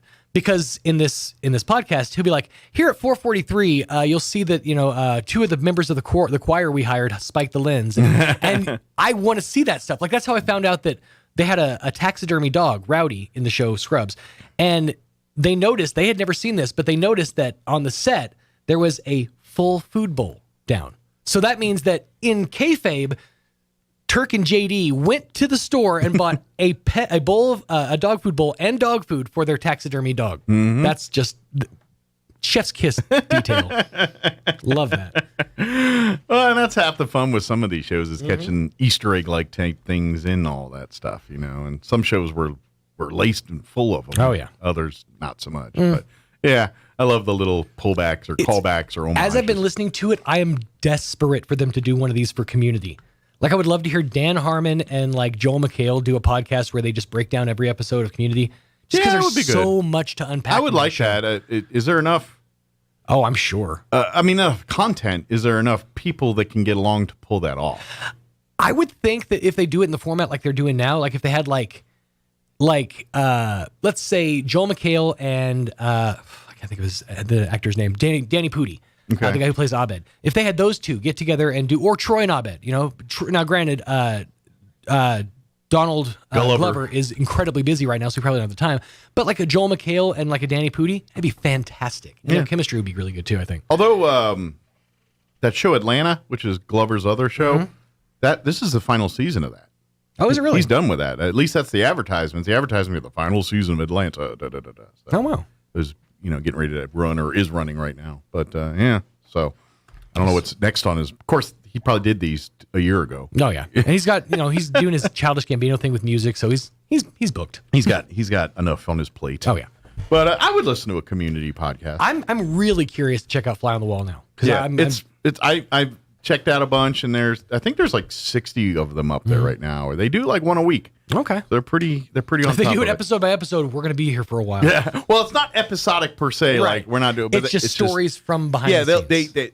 They're basically pulling all their SNL buddies on and swapping stories and telling. Some of them are guests. Some of them, they all have ties, whether they were guest hosts for a while or worked on the show or in some way, shape, or form. They're all connected, and they got that tissue, interconnected tissue. Yeah, like the Rob Schneider one's actually a two-parter because I don't know if he talks slow or he's very detail oriented in his stories, so it just takes longer. He was also there for a lot, so he probably has a lot of backstories. That is true too. Yeah, he kind of he saw like the cross-generational. There are like a few glory periods of SNL, and he was a part of one of the biggest ones. with Farley and Spade and him and That's just it. Most of all these people that are talking to are all in that same either adjacent to that genre or in that genre. So because it's all begat in this, and that's what it is. It's like when Aykroyd and those guys were doing it, and then guys like Dana Carvey and all them were the newbies and they were the ones going in, and then by the time Spade and Sandler showing him, guys like Carvey were the big guns. There's always going to be that one bigger guy, but then again, it's looking pretty rough right now. I mean, there's not a lot of star power. Yeah. It's and who knows that show may. I don't know how to say this without sounding bad, but it might be time for new people running that. Like Lorne Michaels is a comedic genius. Don't get me wrong. SNL, the whole thing is what he's done with it is amazing, but is he still in touch with it? I don't know. I don't know the answer to that question. And one kind of makes and just the world we live in. It's really hard to pull off SNL now. Mm-hmm. If you think about it, the world we live in. But that's sort of like it's sort of a relic of a bygone era, because it's like once SNL goes away, that's like the finality of like the scripted live sketch comedy show. Yeah, that's the one that stood the test of time. Well, and it's the concept would go but we live in a society where everyone gets triggered by everything, and anytime a network is worrying about corporate dollars, they're going to have a concern about what the content is, and SNL's by default pushes an envelope, but we now live in a world where no one wants to push. I'm not even say push an envelope, but people misinterpret intentions so badly nowadays that everyone's scared to do anything remotely risque funny. Right. You know what I mean? Because they're worried. 100%. You don't and SNL, that's their whole world. They live in the risque funny. They part of that funny is to, oh my God, I can't believe they said that. Right. That's part of what attracts people to that. And it's kind of hard to pull that off without worrying about lawsuits or, bad press or whatever that goes on nowadays. So part of me is like, is SNL in and of itself the concept going away, or is it time to maybe put someone in charge of it that thinks of comedy in a different way? Maybe it's time for Lauren to hang it up. Maybe. I don't know. I don't know the answer to that, but it like you're saying, it is it jumping the shark? Maybe. Maybe. Now they've had these ebb periods before. It's just now they got to get to a good flow because it's been ebb for a long time. Sure. Like are they going to find their next Sandler or next Farley or Belushi? I don't know. Is that person even exist anymore? Right. Who knows? But have they even been born yet? It's kind of, I don't know. And SNL's very, the bits are, they either relate or don't relate. So I don't know. I guess our sheriff has not made it yet. He is scheduled to join us here. I might play another interview just to get us something here, but let's do this. It is 8:24. Let's get you up to date on the weather. I'm meteorologist Steve Hamilton with your Pecos Valley weather. We have dry air in eastern New Mexico coming in from the south, and it looks like that'll hang around for the weekend. All that moist air staying up to our north and west. We'll be in the low 90s for the afternoon high today. Should be sunny, maybe a little bit breezy. Overnight will be clear, our lows near 60, and then we're in the mid 90s for the afternoon high on Saturday and sunny, about 90 Sunday. That's your latest forecast. I'm meteorologist Steve Hamilton. Thank you, Steve. And currently, sorry, I was doing something else there. Currently 65 degrees here in Roswell. Humidity is at 56%. Winds currently out of the southeast at 5 miles per hour. Sunny today. Expect a high of 92 degrees. Winds will be out of the south, 5 to 15 miles per hour. Clear skies for tonight. Expect an overnight low of 61 degrees with south winds 5 to 10 miles per hour. Saturday, sunny and 94 tomorrow. Winds will be out of the south, 5 to 10 miles per hour. Tomorrow night, partly cloudy with an overnight low of 63. Northwest winds 5 to 10. Sunday, mostly sunny, high of 91 expected. North winds 5 to 15. And then Sunday night, partly cloudy, overnight low of 63. And then looks like we'll be hanging in the mid to upper 80s for most of next week. Monday, sunny, high of 86. 87 for a high on Tuesday. 88 for a high Wednesday, and 86 for a high on Thursday.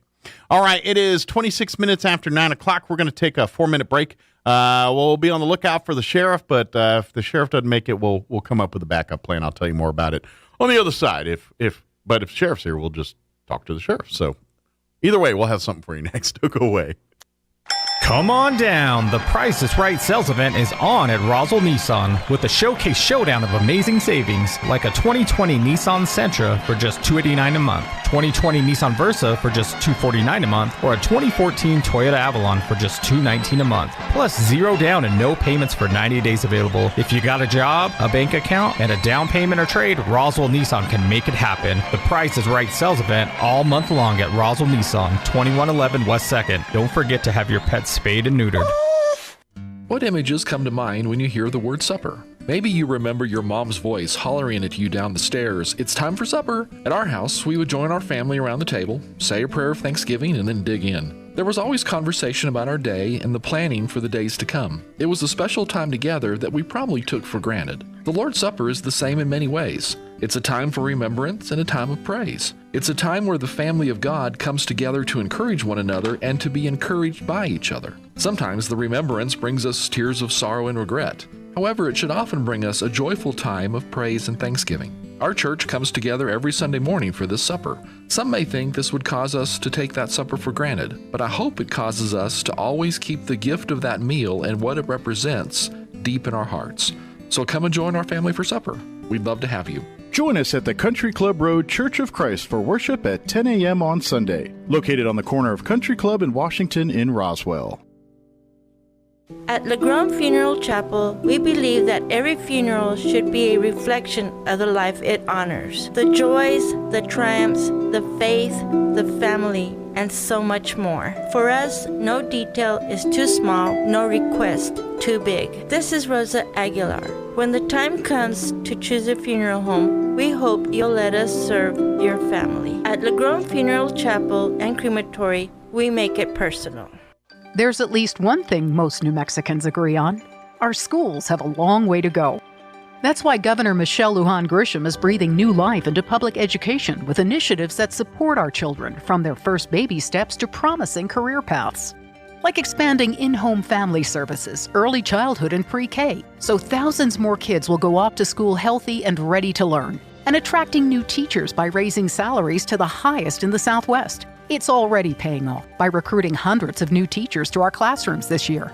And she is cutting teacher paperwork and administrative burdens by 41%, so they have more time to teach our children. Thanks to the governor's new Opportunity Scholarships, any New Mexican can now attend a state college for free to earn a certificate or degree in a wide range of high-demand fields. After 2 tough years, we're finally making progress in education. We can't afford to go back to the failed policies of the past. Paid for by New Mexicans for Michelle. Approved by Michelle Lujan Grisham. Sometimes when you hit the road hits back. That's why MTA Mechanics and Tire carries major brands like Bridgestone, Cooper, and Michelin. Not only do you get top brand tires, but you also get a nationwide warranty. So wherever you are, MTA Mechanics and Tire has you covered. Stop by or let MTA come to you with their MTA Mobile Tire Shop, covering Roswell, Carlsbad, and Artesia. They can come to your home, office, or even the airport, and alignment is included on all sets of 4 tires. MTA Mechanics and Tires, getting you back on the road. Jennifer from Trustmark Roofing here, and I can tell you it's not always easy being a female in a male-dominated business like roofing.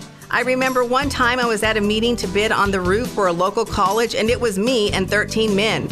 Well, I won that bid, and I'd like to win your business too.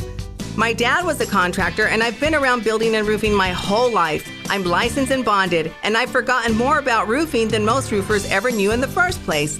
But what really sets Trustmark apart is an obsessive attention to detail that ensures that everything goes smoothly the first time. I promise we will treat you right with respect and we will make you happy. So yeah, it might be a bit odd for a woman to own a roofing company, but give us a try. Let us give you an estimate for your roof. I think you'll be glad you called. For all your roofing needs, call us at 575-755-ROOF or find us online at TrustmarkRoofPros.com. Trustmark Roofing, we put people first. I'm Mitch Kurkowskis, Vice President of Strata Production Company, a local oil and gas business in Roswell. We must have representatives like Greg Nybert who know the economic drivers of this community and New Mexico. Greg has pushed back on efforts by liberal Democrats who are against oil and gas. With over 39 years' experience, Greg Nybert knows the jobs local oil and gas companies create, the opportunities we provide, and the prosperity we bring to our communities. Oil and gas accounts for over 40% of the state budget and has allowed our state to provide raises to educators and state police, and the rebate checks you receive. Please vote for Greg Nybert for State Representative, District 59, to keep a strong conservative voice in our legislature.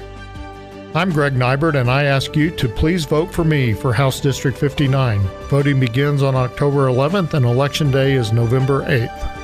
Paid for by Greg Nybert for State Representative. Richard Taylor, Treasurer. Here's a Mornings with Mike Winters fun fact. 1 in 3 snake bite victims is drunk. 1 in 5 is tattooed. Hold my beer and check this out. Here's Mike Winters. Hey, good morning. It is 8:32. Sheriff Mike Harrington is on his way. He just called me a few minutes ago, and they had to handle a few things. You know, Sheriff's Department, they get things happen on to them and at a moment's notice. So he's just wrapped that up, and he's on his way here now. So he'll join us in just a few. Hey, I do want to remind you that there is a dance happening tomorrow night. Tomorrow, Saturday, September 24th, the dance is going to be at the Westminster Presbyterian Church there in their fellowship hall, 2801 West 4th Street. It'll be 6 to 9 p.m. tomorrow night. Music from Cebu Springs, as always. They're going to have food and good times. If you have any question, want some more information, you can contact Bob Power, 575-910-4648, or reach out to Tom Blank over at Westminster Church, 575-420-3434. But again, that's tomorrow night from 6 to 9 p.m. at Westminster Presbyterian Church there in their fellowship hall, 2801 West 4th. It's over behind Champion Motorsports there.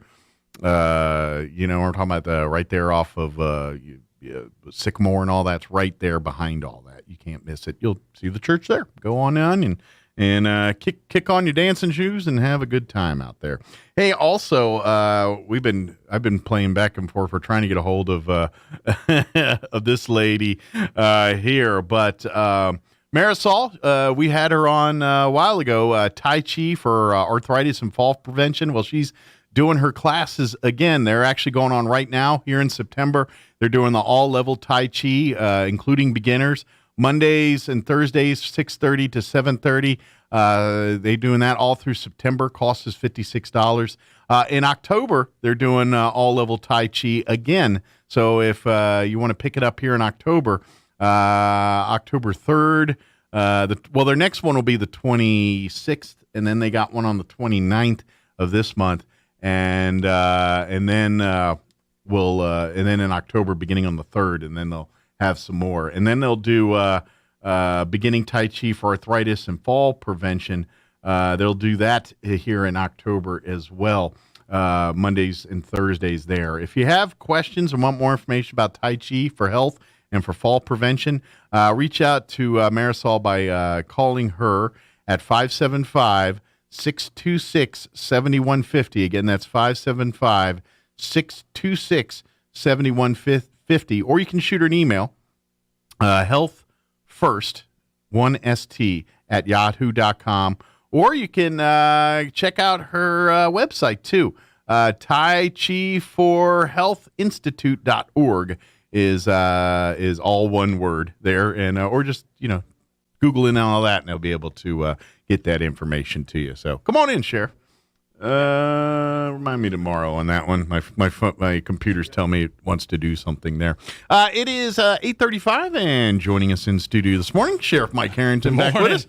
Morning, Sheriff. How are you? Doing good. Keeping busy, I see. Busy. It's going good though. How's life at the Sheriff's Department this morning? It is fantastic. We are doing an operation right now that is going very successful, and good. I think we're going to see a good result from it. Good deal. We'll see how that goes, but that's been at that since early this morning. That's part of the Sheriff's Department's job is when serving and protecting the community here, but making sure that all levels are doing things legally. Exactly. Whether it's a government entity or a civilian entity or a corporate entity, it's what they do. That is correct. So it's been busy, and then busy planning all the events that are coming up. We've got a lot of things that are happening with the community. So we're fair's coming up, and you'll be busy with that. Yeah. So we have the fair, and then on October 1st at the Chaves County Sheriff's Office, the county complex, we have they're doing the blood drive. We have all these health things coming out there. Police, fire, everybody's going to be out there. Mm-hmm. So it's going to be a good event there. We're going to have the helicopter. So that's October the 1st, which starts at 8 o'clock in the morning and goes till about 12 or 1. So that's going to be good. So we've got a lot of things going. We really do try to be involved as much as we can with the community. It's so important to get people out of their house and give them something to go do. Sure. And these are free events. And they come out there and they can pick up some little goodies everybody's giving away or doing whatever. And then come have fun. Yeah. And then the other thing that we've been busy with is getting ready for Halloween. You know, we got the fair. And right now I'll have 10 guys out there. And we'll be busy with that. The Roswell Police Department will have officers out there. I'll have the mounted patrolmen out there. It's going to be a very safe event. Absolutely. What we're looking for. And hopefully you're listening last hour, we had Leslie Robertson on from the fair. In the mess. But she was good safety tips for parents and things. She gave a lot about taking a picture of your kid before you walk in, because every year a kid gets lost at the fair. You can set your watch to it. And that's exactly right. And but they have a great procedure that they obviously work with law enforcement to execute when that happens. Secure the facility, make sure no one leaves, until we do find them. And one of the good things about being from here is we know everybody. Mm-hmm. So it seems like, when someone comes up and they're saying, hey, my kid's missing, usually it's the teenagers or whatever, they're just hanging out with their friends, and they're there to now pick them up. They're not answering the phone. So really and truly, we haven't had anybody abducted or anything like that. Sure, We've just had kids having so much fun that they forget to meet back at the food bar. So many distractions and things at the fair that they're sitting there looking at something. Yeah. Next thing you know, they realize the whole group left them there. Oh, so yeah. It just happens. I can tell you, I've sat and watched one of the carnival rides for too long, and my kids or grandkids had already been off of it for a while, and I was just like that. Where'd they go? Where they at? Yeah, you don't even There's that know, moment of panic, like where's they at? Yeah. But there's a lot of work going on. Dexter Fire Department's going to be out there. The Roswell Fire Department's going to be there, and just good, clean fun is what we're hoping for, and we just want it to be a success for the carnival as well as the fair board. One of the biggest things that I'm arguing right now, if you want to call it that, is the fair board gives so much more back to this community. And they do. And give back to the kids of this community. And I just don't like the idea of them having to pay out of as a nonprofit organization for police officers to be there. Gotcha. So that's why we're out there. Good deal. That's part of your community service, and look at that's something they're doing stuff for the community. That's what we do. According to why the charge census, them for that? Yeah, according to the census, we're only at 49,000 people, which is a joke. But you have between 10 and 15,000 people at a time out there at the fair. So you're talking a quarter of the population. Well, and let's face it, it is a draw from outside of this area. Other than the state fair, it's the biggest fair in the state. It is. And so you get people from other parts of the state that spend the week here and they're starved for something to do. So it's a good thing. And so we're going to be out there for that.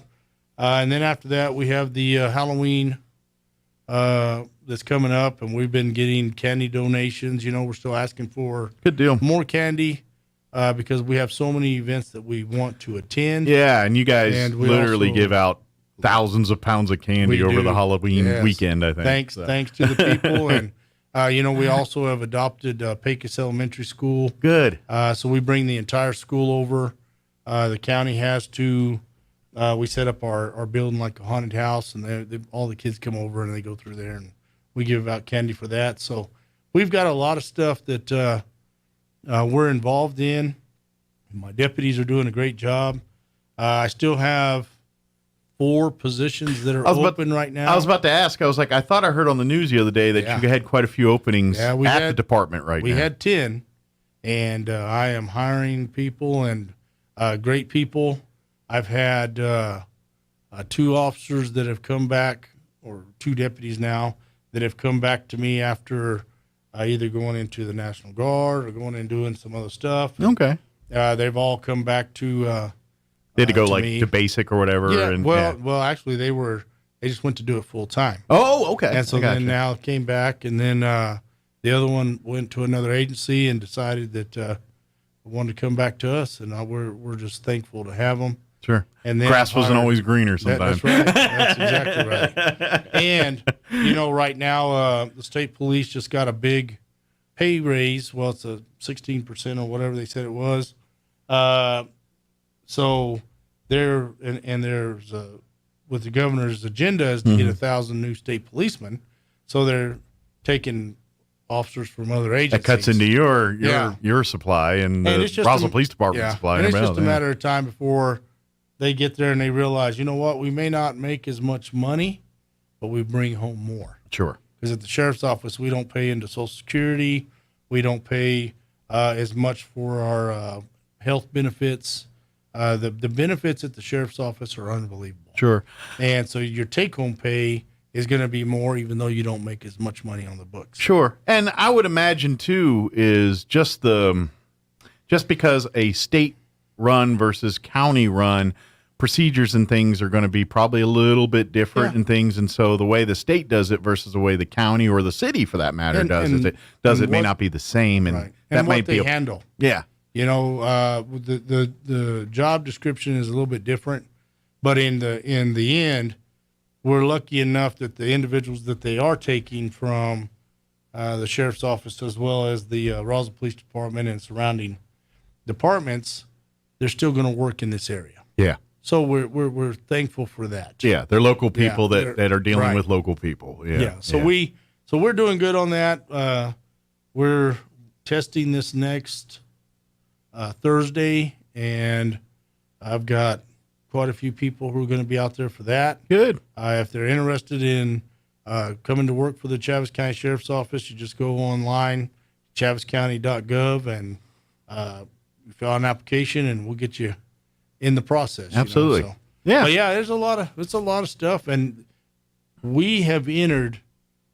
Seems like as soon as you're coming into fall and winter, that's the busiest times for the sheriff's office. I would imagine the holidays start kicking in. Yeah, and the community. Football, Sundays, all that creates more fun, but more shenanigans. More people are out, you know, and so, but it just seems like the communities are doing more things come these holidays too as well, and so we're doing. One thing I can guarantee is we're out there doing police work. Yeah. But I can also tell you we're going to be out doing community involvement work. Sure. Hey, I just got a quick, because it's just what your deputies are saying here. There's been, as you know as well, there's been a lot of accidents that have fatalities and stuff over the last few weeks. Yeah. Is there are your deputies noticing people just driving worse now, or is this just a series of unfortunate things that happen, or is there a trend here where people are just driving like garbage out here? They're just not driving. Everybody is in such a hurry, and the distractions are there now with cell phones, with everything, that they don't pay attention to anybody around them. They you know, we were driving down to Ruidoso, and I'll tell you, this last weekend when all that stuff was going on down there are people who are driving, and you'll see them looking down the whole time, and I never see them look up at the road. It's crazy. You're just thinking, man, are they in a car that just stays in the, and you know, and you have so many things now on cars that assist you so you don't cross the lines, you don't do things, you put it on cruise control, you're going to stay in the lane, and then it tells you if there's a car in front of you.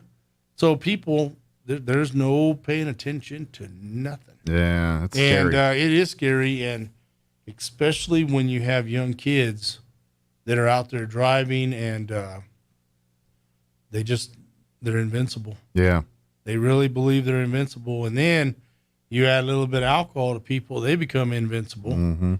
And so it's just a bad recipe. It's a crazy time, but one thing I can tell you is I have deputies right now who are arresting record time drunk drivers. Wow. It's good and bad. It's good to get them off the streets. It's bad that there's that many people that don't. And let's face it, we live in a world now that you should know better. You should know better. 40 years ago, okay, we might give you, all right, maybe you grew up a certain way, you didn't know, but now pretty much every adult on this planet, certainly everyone 21 and over, have lived a life to know that there's nothing good that comes from drinking and driving. Well, you know, you had one of the things that especially when you arrest a juvenile, a person under the age of 21 or whatever, drinking alcohol, the first thing the parents say is, hey, we've all done that. When we were kids, we used to go do it. The number of cars on the street are have quadrupled. I Sure. will tell you, go down Main Street right now and see how many more vehicles are on Main compared to what was there. Main Street didn't even look like it does now. Yeah. Whenever I was in high school, You try to hadn't even been that. You try to go from like south to north on Main Street, on a Friday or anytime during say 5 o'clock or lunchtime. It's going to take you a few minutes because there's just so many vehicles doing the same thing you are. You know, we used to say you could drive from the area where Walmart is to the base, and you could get there in pretty good time. Mm-hmm. Now, it will take you better of 30 minutes to get there if you're lucky. Yeah. If you can and if you got to turn off anywhere, you have better plan on being in that other lane quite a while back. Yeah. You know? Yeah. Unless it's like 6 a.m. out here. But any other, especially during, 4 or 5 o'clock when everyone's going home, or lunchtime when everyone's out getting something to eat. The streets of Roswell, particularly Main Street, gets quite congested. Yes. So.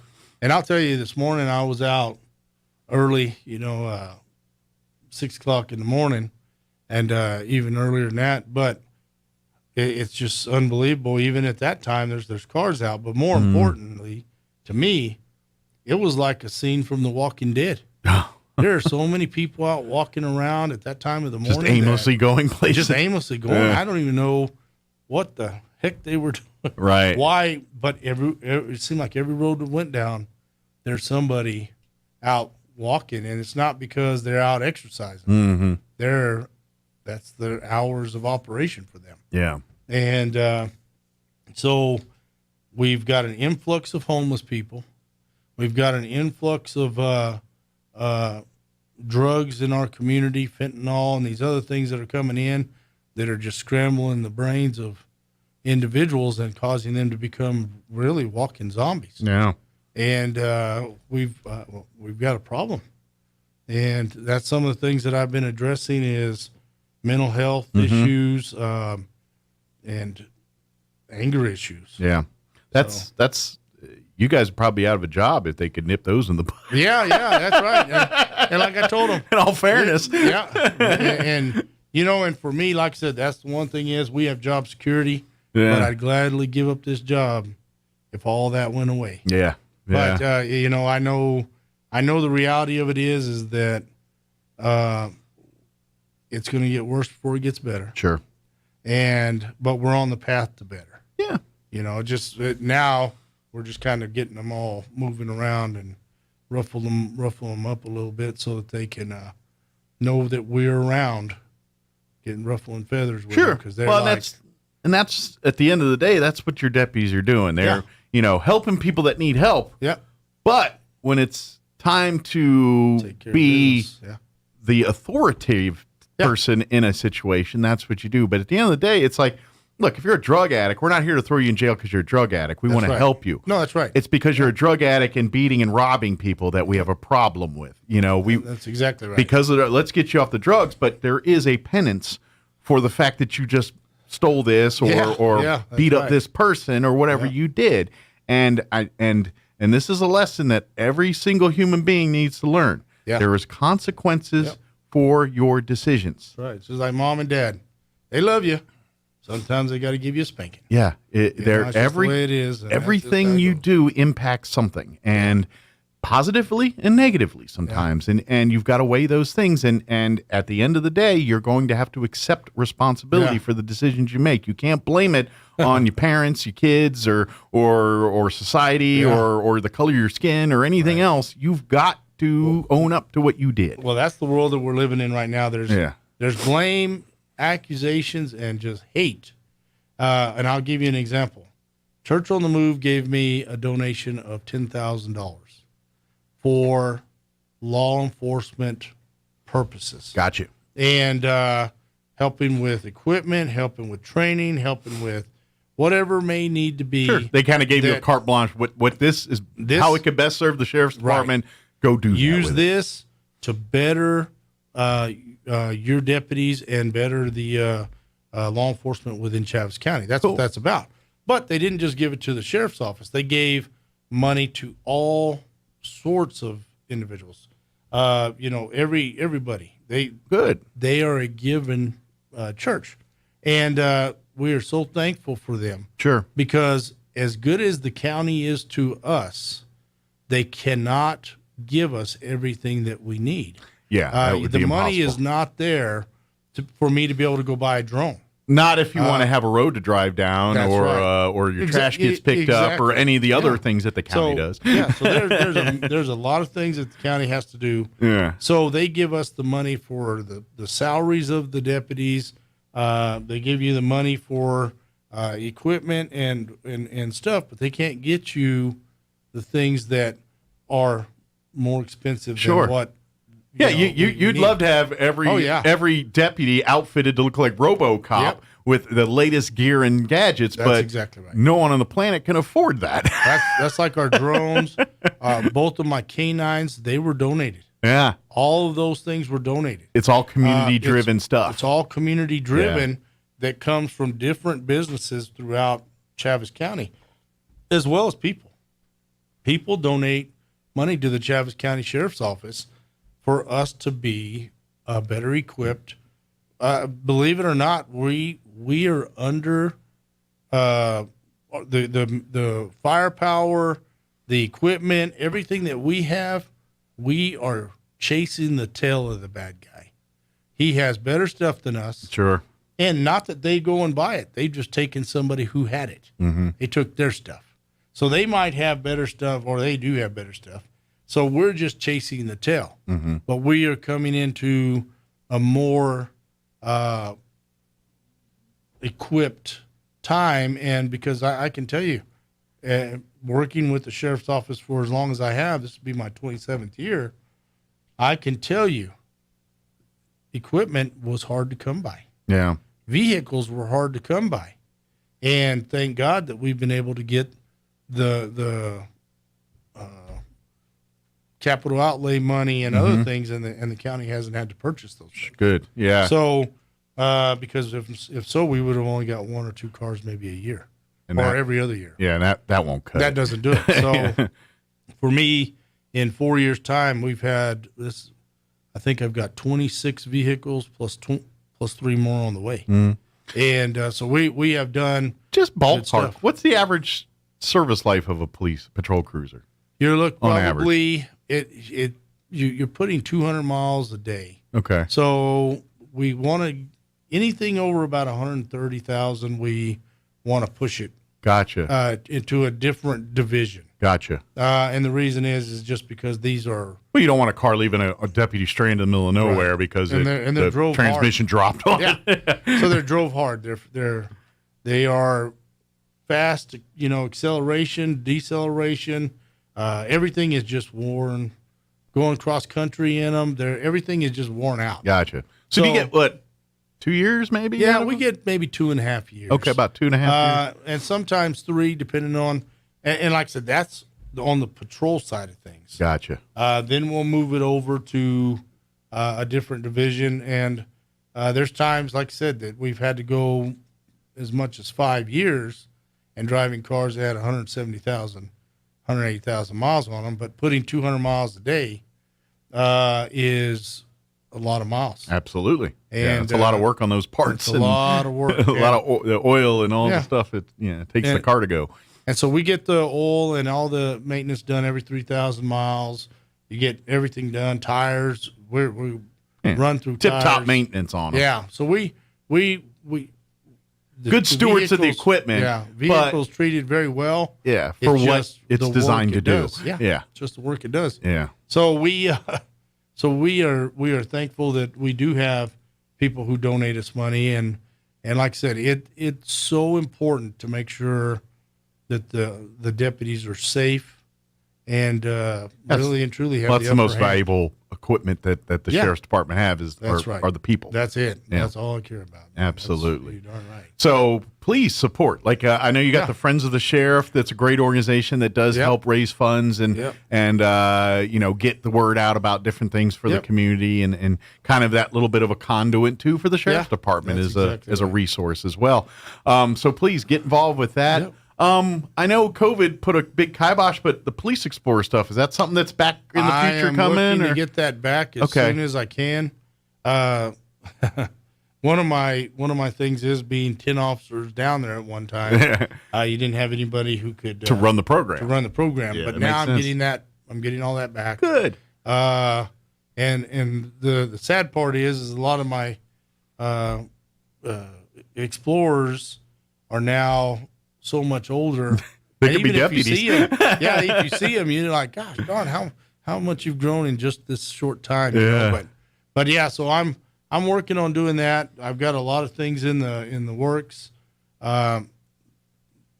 Just money's the big issue. Sure. And everything. Let's face it. And I will always say this: our county commission, they're good stewards of the money. They do a great job of making sure people have what they need without blowing the budget. And that's the thing is, so I know there's a couple times you probably like, dang it, I just want this. And they don't. But they've got a bigger picture than you do, and so they sure do. Yeah, so, but they are pretty good about it. Yeah, no, they're fantastic. Yeah. So I don't have any issues on that. So one of the things too is that the money that the county commission can give or the county can give cannot be used for the Explorer program, cannot be used for the Reserve program, cannot be used. So that's all got to be privately. It's got to be donated. Yes. Gotcha. So that's where a lot of things are coming into play, and we're just trying to get things going. Same thing. We are thankful for Tractor Supply and all these other places that donate the dog food for my canine. That's great. The veterinarians donate their services for medical and all that for the dogs, and also that's where they take them to give them baths. Good. Thank goodness. But well, they're all dog lovers over there. They are. And, they pamper that's the pampering the canines get. So we have so many people donating, not just to us, but within this community. It's amazing to me, and how many people actually have their hand out for donations is crazy too. We know that, but that's what we do. And so we're thankful that people support us. Yeah. And that's why I actually love Chaves County and the southeastern part of New Mexico. We are supported like no other area of the United States of America. I think our community understands your role and greatly appreciates and desires it. That's why we get how law enforcement's supposed to be. That's right. That's what you guys do. Yeah. And that's so please, if you're interested, there's some positions right now. Apply, go to the county website. Let's start that process here. And who knows, you might be off to the academy here in a few months. Yep. So. And like I said, also follow the Chaves County Sheriff's Office Facebook page. Lots of things going on.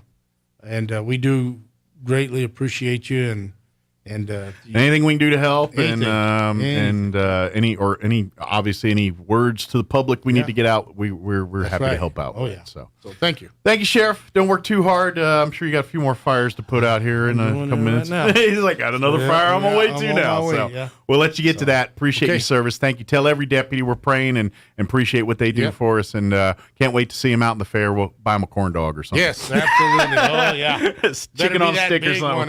That's right. Very good. Thank you, Sheriff. You're listening to 106.5 Roswell's Talk FM, KEND, Roswell, New Mexico. Marks McCarthy's most concrete attempts to outline a policy agenda to try to persuade voters ahead of November's races in which the GOP is favored to flip the House. McCarthy's blueprint contains 4 overarching goals: creating an economy that's strong, a nation that's safe, a future that's built on freedom, and a government that's accountable. The proposals largely lean on issues that Republicans believe are advantageous for them in this cycle, including high inflation, concerns over crime, and increased crossings at the southern border.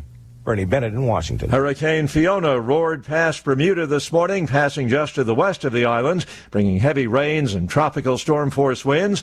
Canada's maritime provinces expect to start feeling the impact of the storm by late today. Fiona really walloped Puerto Rico, prompting President Biden to issue a disaster declaration.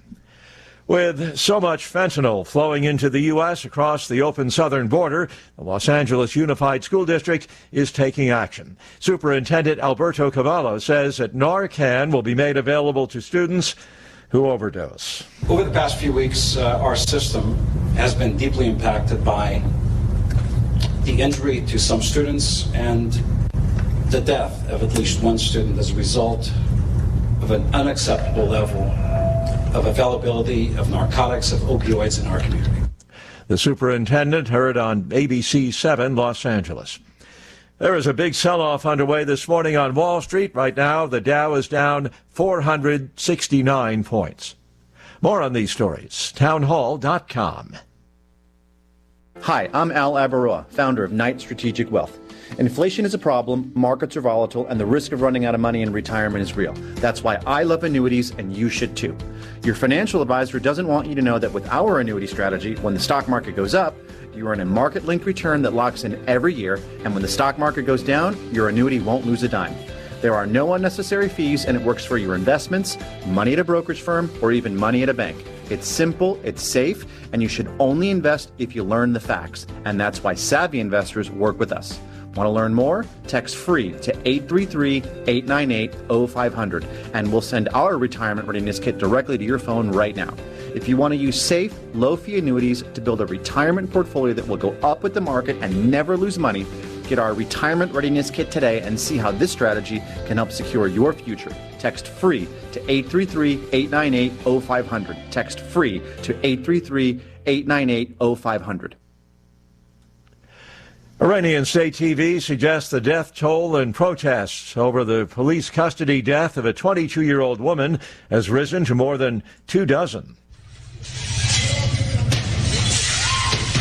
The Islamic Nation's state-run media has reported demonstrations of hundreds of people in at least 13 cities, including the capital, Tehran. Now videos are emerging showing crowds protesting and security forces in riot gear firing and chasing protesters. The protests had begun as an emotional outpouring over the death of Mahsa Amini, a young woman held by the country's morality police for allegedly violating its strictly enforced dress code.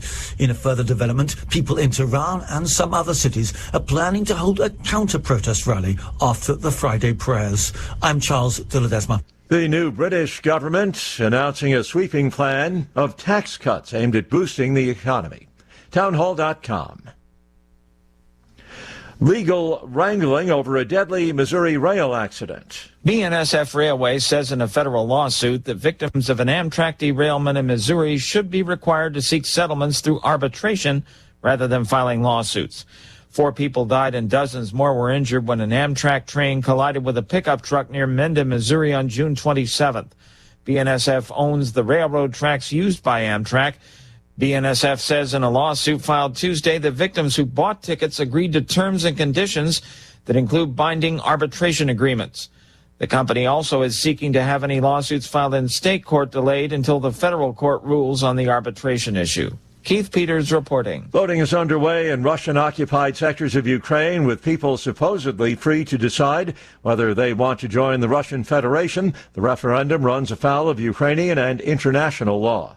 More on these stories at townhall.com.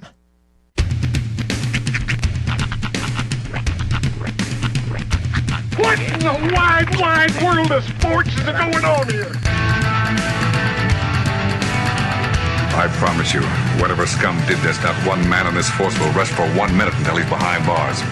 Now let's grab a bite to eat. Yeah, come on. I feel the hot wind on my shoulder and the touch of a world that is older. I hit the switch and check the number. I leave it on and then I slumber.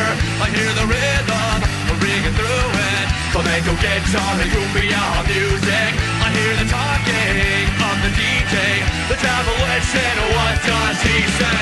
I'm on a Mexican radio. I'm on a Mexican radio. Broadcasting live from high atop the J.P. White Building in downtown Roswell, New Mexico. It's Mornings with Mike Winters on 106.5 Roswell's Talk FM. Is that what I sound like when I talk? Now, here's your host, Mike Winters.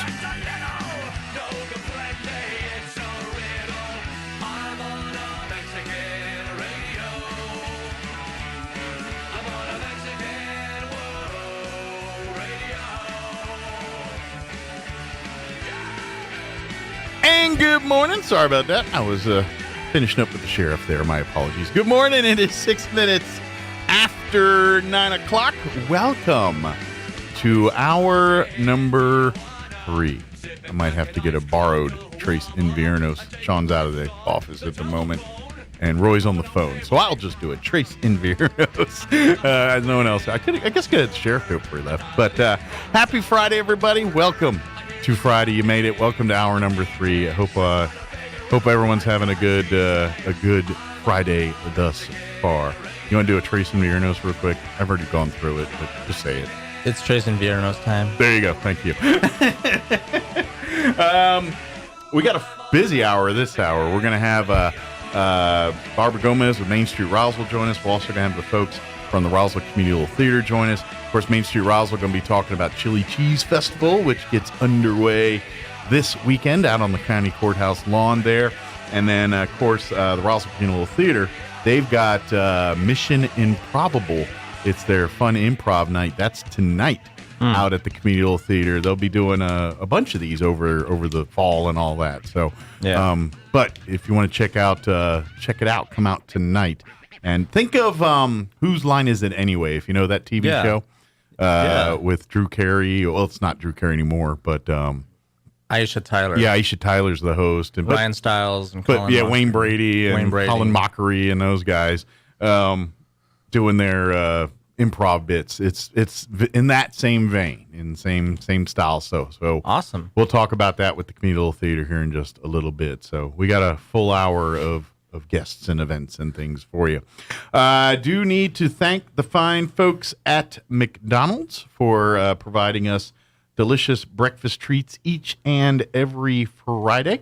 I sampled the cheese Danish for the first time today. I know these guys had it last week for the first time, but I had my first cheese Danish this morning, and it was delicious. Well, I'm glad you. And I'm not even a Danish per se guy. Like I don't like cinnamon rolls and stuff. That's not really my bag. Yeah. But that Danish was pretty tasty. Yeah. This morning I went and remembered that you were coming back on Friday, so got the Coke Zero and got the. Well, thank you. And I realized you didn't get that cheese Danish, and it's only a limited time. So yeah, I do appreciate it. I enjoyed it, and I enjoyed my Coke Zero. I'm drinking it as we speak. It's my elixir of life. But swing on by any of your McDonald's. They've got you covered. Don't forget to download that McDonald's app and utilize it. You can get exclusive deals that you can't get any other way except for through that app and save money that way. You can earn rewards towards free food by your very first visit. Start earning, and I'm telling you, we live in the world where everything's expensive now. You may have noticed when you go through, I don't care what drive-through it is or what restaurant you go to, if you go to get food right now, you're probably going to pay almost double what you were paying at the diner for it at another time. It's just the world we live in right now. So things like free food through the McDonald's app, pretty much a game changer here. So definitely download that rewards app, and the next time you order you go order a value meal right now, boom. As soon as you order that value meal, you get points, and that starts burning towards free. After like 1 or 2 visits, you got enough for like a free sandwich or a free, something, like after like a couple visits, you're getting like Big Macs and stuff. So it doesn't take long to earn rewards through McDonald's, and that way you can to beat the man by paying all these inflated prices of everything right now. You beat them by getting free food, using your reward points. So it's just the world we live in right now. No matter where you go.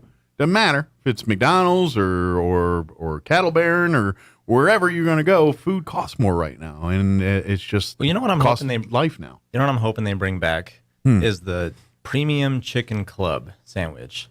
If you remember back in I kind of remember that. It stopped in like around 2015. Okay, and they took it away, and it's just a chicken sandwich, but it's got lettuce, tomato, and it comes in grilled or I remember crispy. those. Yeah. The club, though, came with Swiss cheese, and that was the part I liked. Go Swiss. Okay. Yeah. Yes, I'm not a tomato guy, so I don't put tomato in okay. stuff, but, yeah. I'd eat. Yeah, I still remember. I like the wraps, too, they had back in the day. Those chicken wraps. And you know what I really like that they haven't had in years was the original steak biscuit. You remember that thing? The 80s, and it was kind of like the biscuit. All like the best stuff was in the 80s. Yeah. They had it. It was for 99 cents. You could get, it was the biscuit, the McDonald's biscuit, and then they put like a chicken fried steak. Of course, it was pre-shaped to their perfect circles or square, or wherever it was. But yeah, and it just had this chicken fried steak patty on it, and it was about maybe 1/2 to 3/4 of an inch thick, and a biscuit. And you get it for 99 cents. And I'd get a couple of those in a hash brown, and I'd be happy as a clam. It was delicious. But they don't make them anymore. Steak and a biscuit. Yeah, steak biscuits. Yeah, they don't have them anymore though. Well, I think they went away when they started introducing the bagel sandwiches. Okay. And I was like, okay, well, you took away my steak biscuit, but you gave me a bagel, steak, egg, and cheese sandwich, which I loved.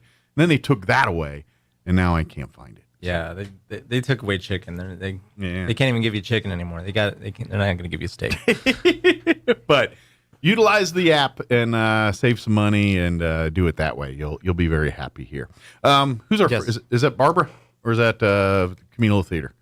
Little Theater. Okay, cool. So we'll bring them in first. We'll have the folks in Roswell Communal Theater join us here to talk improv. It's tonight is their Mission Improbable. Like I said, it's their kind of like think of like the Whose Line Is It Anyway type stuff. That's kind of what's going on there. So we'll talk with them. We're also going to have Barbara Gomez join us this hour with Main Street Roswell to talk about Chili Cheese Festival. So we'll get it all in here. But before we do any of that, let's go ahead and take a look at your weather. I'm meteorologist Steve Hamilton with your Pecos Valley weather. We have dry air in eastern New Mexico coming in from the south, and it looks like that'll hang around for the weekend. All that moist air staying up to our north and west.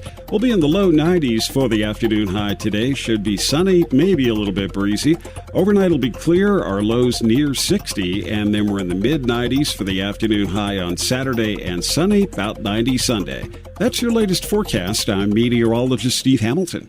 Thank you, Steve. Currently, 72 degrees here in Roswell. Humidity is at 48%. Winds currently out of the southeast at 6 miles per hour. 92 and sunny for highs today with winds out of the south 10 to 15 miles per hour.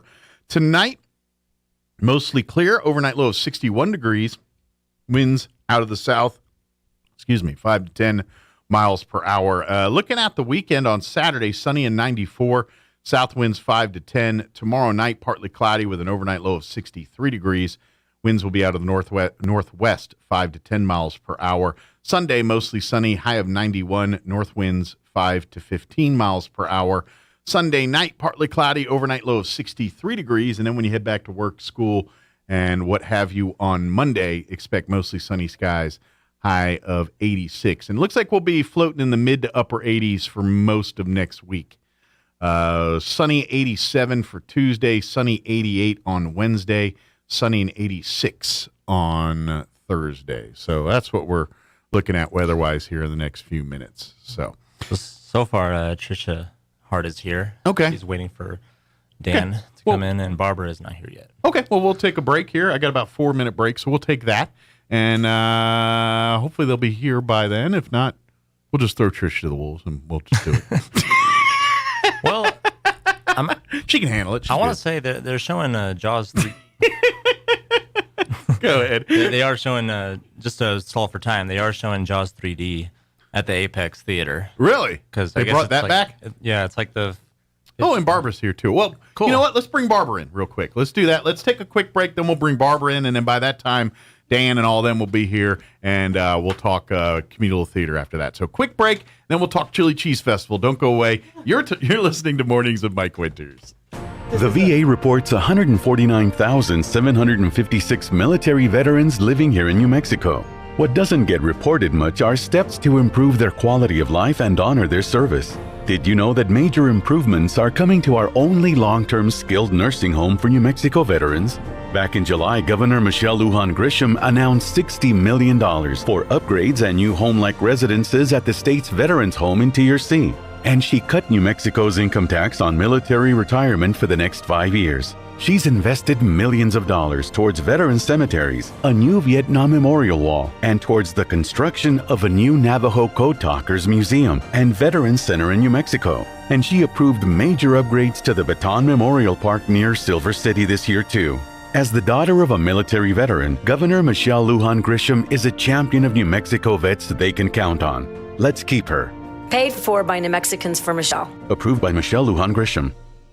What images come to mind when you hear the word supper? Maybe you remember your mom's voice hollering at you down the stairs, "It's time for supper." At our house, we would join our family around the table, say a prayer of thanksgiving, and then dig in. There was always conversation about our day and the planning for the days to come. It was a special time together that we probably took for granted. The Lord's Supper is the same in many ways. It's a time for remembrance and a time of praise. It's a time where the family of God comes together to encourage one another and to be encouraged by each other. Sometimes the remembrance brings us tears of sorrow and regret. However, it should often bring us a joyful time of praise and thanksgiving. Our church comes together every Sunday morning for this supper. Some may think this would cause us to take that supper for granted, but I hope it causes us to always keep the gift of that meal and what it represents deep in our hearts. So come and join our family for supper. We'd love to have you. Join us at the Country Club Road Church of Christ for worship at 10 a.m. on Sunday, located on the corner of Country Club and Washington in Roswell. Come on down. The Price is Right sales event is on at Roswell Nissan with a showcase showdown of amazing savings, like a 2020 Nissan Sentra for just $289 a month, 2020 Nissan Versa for just $249 a month, or a 2014 Toyota Avalon for just $219 a month. Plus 0 down and no payments for 90 days available. If you got a job, a bank account, and a down payment or trade, Roswell Nissan can make it happen. The Price is Right sales event all month long at Roswell Nissan, 2111 West 2nd. Don't forget to have your pets spayed and neutered. This is the owner of Trustmark Roofing, and nothing makes us happier than telling our customers no. As in, no pricing games. We give you a guaranteed price and then we stand by it. No surprises, no gotchas. No obscurity. We don't just tell you what's wrong with your roof. We record our inspections and show you. No lemons. We install premium roofing materials from top brands like Owens Corning. No shortcuts. We're in the 2% of roofers with the Owens Corning Preferred Contractor Certificate for our local area. This means we offer precision installation and the longest warranties. Want a beautiful new roof that's built to last? Choose Trustmark Roofing, the roofer that loves to tell our customers no. For an estimate, call us at 575-755-ROOF or find us online at trustmarkroofpros.com. Trustmark Roofing, we put people first. Hello, I'm Tara Mitcha, State Director for the National Rifle Association, letting you know that the NRA Political Victory Fund endorses State Representative Greg Nybert for re-election in House District 59. Greg has worked relentlessly to support our Second Amendment rights and to oppose legislation that restricts law-abiding gun owners. Progressive politicians in Santa Fe have an agenda that would erode our right to protect our families, our homes, and ourselves. Greg Nybert will vigorously oppose those who want to tread on our right to keep and bear arms and our precious liberty and freedom. He is a true friend of the Second Amendment and of our sporting heritage in New Mexico. Vote Greg Nybert, Representative for House District 59. Exciting news from Richland Motors on West 2nd in Roswell. Here's Richland sales manager Freddie Souza to tell you all about it. Hey, Freddie Souza here, and our lot is finally full. We have both new and used vehicles with a wide variety to choose from. Whether you want economical or top of the line, we have it. And something we haven't seen in nearly 2 years, a large selection of brand new trucks straight from the factory. And Richland Motors is one of the only dealerships with zero markup on new trucks. So hurry in today to Richland, because we're not sure how long they'll last. Make your way to Richland on West 2nd in Roswell for your next vehicle. Se habla español. Here's a Mornings with Mike Winters fun fact. The first toilet being flushed in a motion picture was in the movie Psycho. Mike thought it was Gone with the Wind. Here's Mike Winters. And good morning. It is 20 minutes after 9 o'clock, and joining us in the studio, talking Main Street Roswell Chili Cheese Festival, Barbara Gomez back with us. Good morning. Good morning, everyone. How are you today? Ooh, right now for Roswell, just trying to set up everything for the chili cheese. I'm about to say, you're putting out a lot of fires at the moment, getting ready for this weekend. Yeah, here. But it's gonna turn out just fine. As it always does. It's going to be amazing chili cheese fest. This happens, I'm sure, every year, but this is my first year to you really get to help to put it all to together. kind of run it and everything. Right? Normally you're just there as a participant. I just go volunteer and help out. And, She's in there in the taco contest. Yeah. I'm over there at the little donut place, you know, trying out all their donuts or something. But no, it's going to be great fun. But as you guys may or may not know, I became the executive director August the 1st. So this is like a month and a half later. I'm running this event. So, there you go. It's a little frazzling, but it's going to work out. Good deal. But you know, it always does because we have great sponsors. It's a fun event. It is. It is a fun event. Plus, who doesn't love green chili? Yeah, you get to eat. You get to celebrate green chili. You get to have a couple of contests. You get to come out shop and a little bit. Here, enjoy music, and it's just hanging out in the courthouse lawn and enjoying the day. You know, that's really what the festival's all about. That's what it's really all about, you guys. So we will be at the courthouse lawn. We open up today at noon. So today at noon, you can come by the food trucks. Gosh, you guys, I've never set up food trucks before. Did you know that they come in all sizes? They do. Somebody shows up and says, well, mine's a 30-foot truck. And I was like, man, that was a really important question we forgot to ask. Yeah, how big is your rig? Yeah, how big is your rig? Yeah, but you know what? Those food truck guys are awesome. They all work together. They know each other. Yeah, they chew a lot of the same dirt, and they probably work with each other quite often. So so they went ahead and helped me to figure out. You know, us women were really great at directions, but I actually did pretty good. But but it was fun. It's been fun so far. So actually today it starts at noon. Okay, and we'll go today until 10. So music will be starting right at noon. We'll have a DJ, but then live music will be coming on after that. Okay. So we have a full schedule of things going on. Don't forget today. plenty of parking behind the courthouse. Right. They are on Virginia. Right. We're going to try to keep all of our vendors. Well, we've already told our vendors they need to park behind the courthouse so that they'll leave parking up front. So hopefully people can come and go. Okay. So it's not like long-term parking in the front. It's just come, gotcha. hang out. But if those are all filled up, there's plenty of spaces behind. They're on Virginia. On Virginia. There's lots of great spaces. So first of all, if you don't mind, Mike, I would love to really thank our sponsors. Absolutely. Because we really can't do anything without our sponsors. Absolutely. So Leprino Foods always steps up. And in years, what we've done is had Leprino Foods come out and they do tours to the cheese factory, but unfortunately, they're still not open for people. Maybe next year, maybe another year, but we're not quite ready for that yet. Right. So but either way, they're still very supportive of this because this festival really wants to honor our chili and our cheese and our milk and dairy industry. It's very much the fabric of this community. It really, truly is. Mm-hmm. So, and then we have Excel Energy, who also steps up every year and helps us out. Albertsons Market, you're going to love these guys because they're the ones that help us with the ice cream eating contest. They supply the ice cream, right? Then we have Keep Chaves County Beautiful. If you drive by there right now, you'll see Miss Rita out there. She'll have some Mexico Youth Challenge young men. Good. But she makes sure that we have trash cans, that the area looks clean all the time, that we keep it detailed. I guess, is that what military people call it when you have to clean up? Keep everything in order. Keep everything in order. Yeah. And then we have Graves Farm. They are going to be supplying for us. Not only will they be roasting chili out there, you guys, they also are supplying some chili for the winners of nice. What is it called? Was get it wrong? The Green Chili Stew Contest. Okay. Yeah. So we'll talk a little bit more about that in a little bit. Of course, Bullock's Jewelry right on Main Street is also a huge sponsor. Mm-hmm. Southwest Print and Pioneer Bank always step up to help us. So thank you very much for our sponsors. Excellent.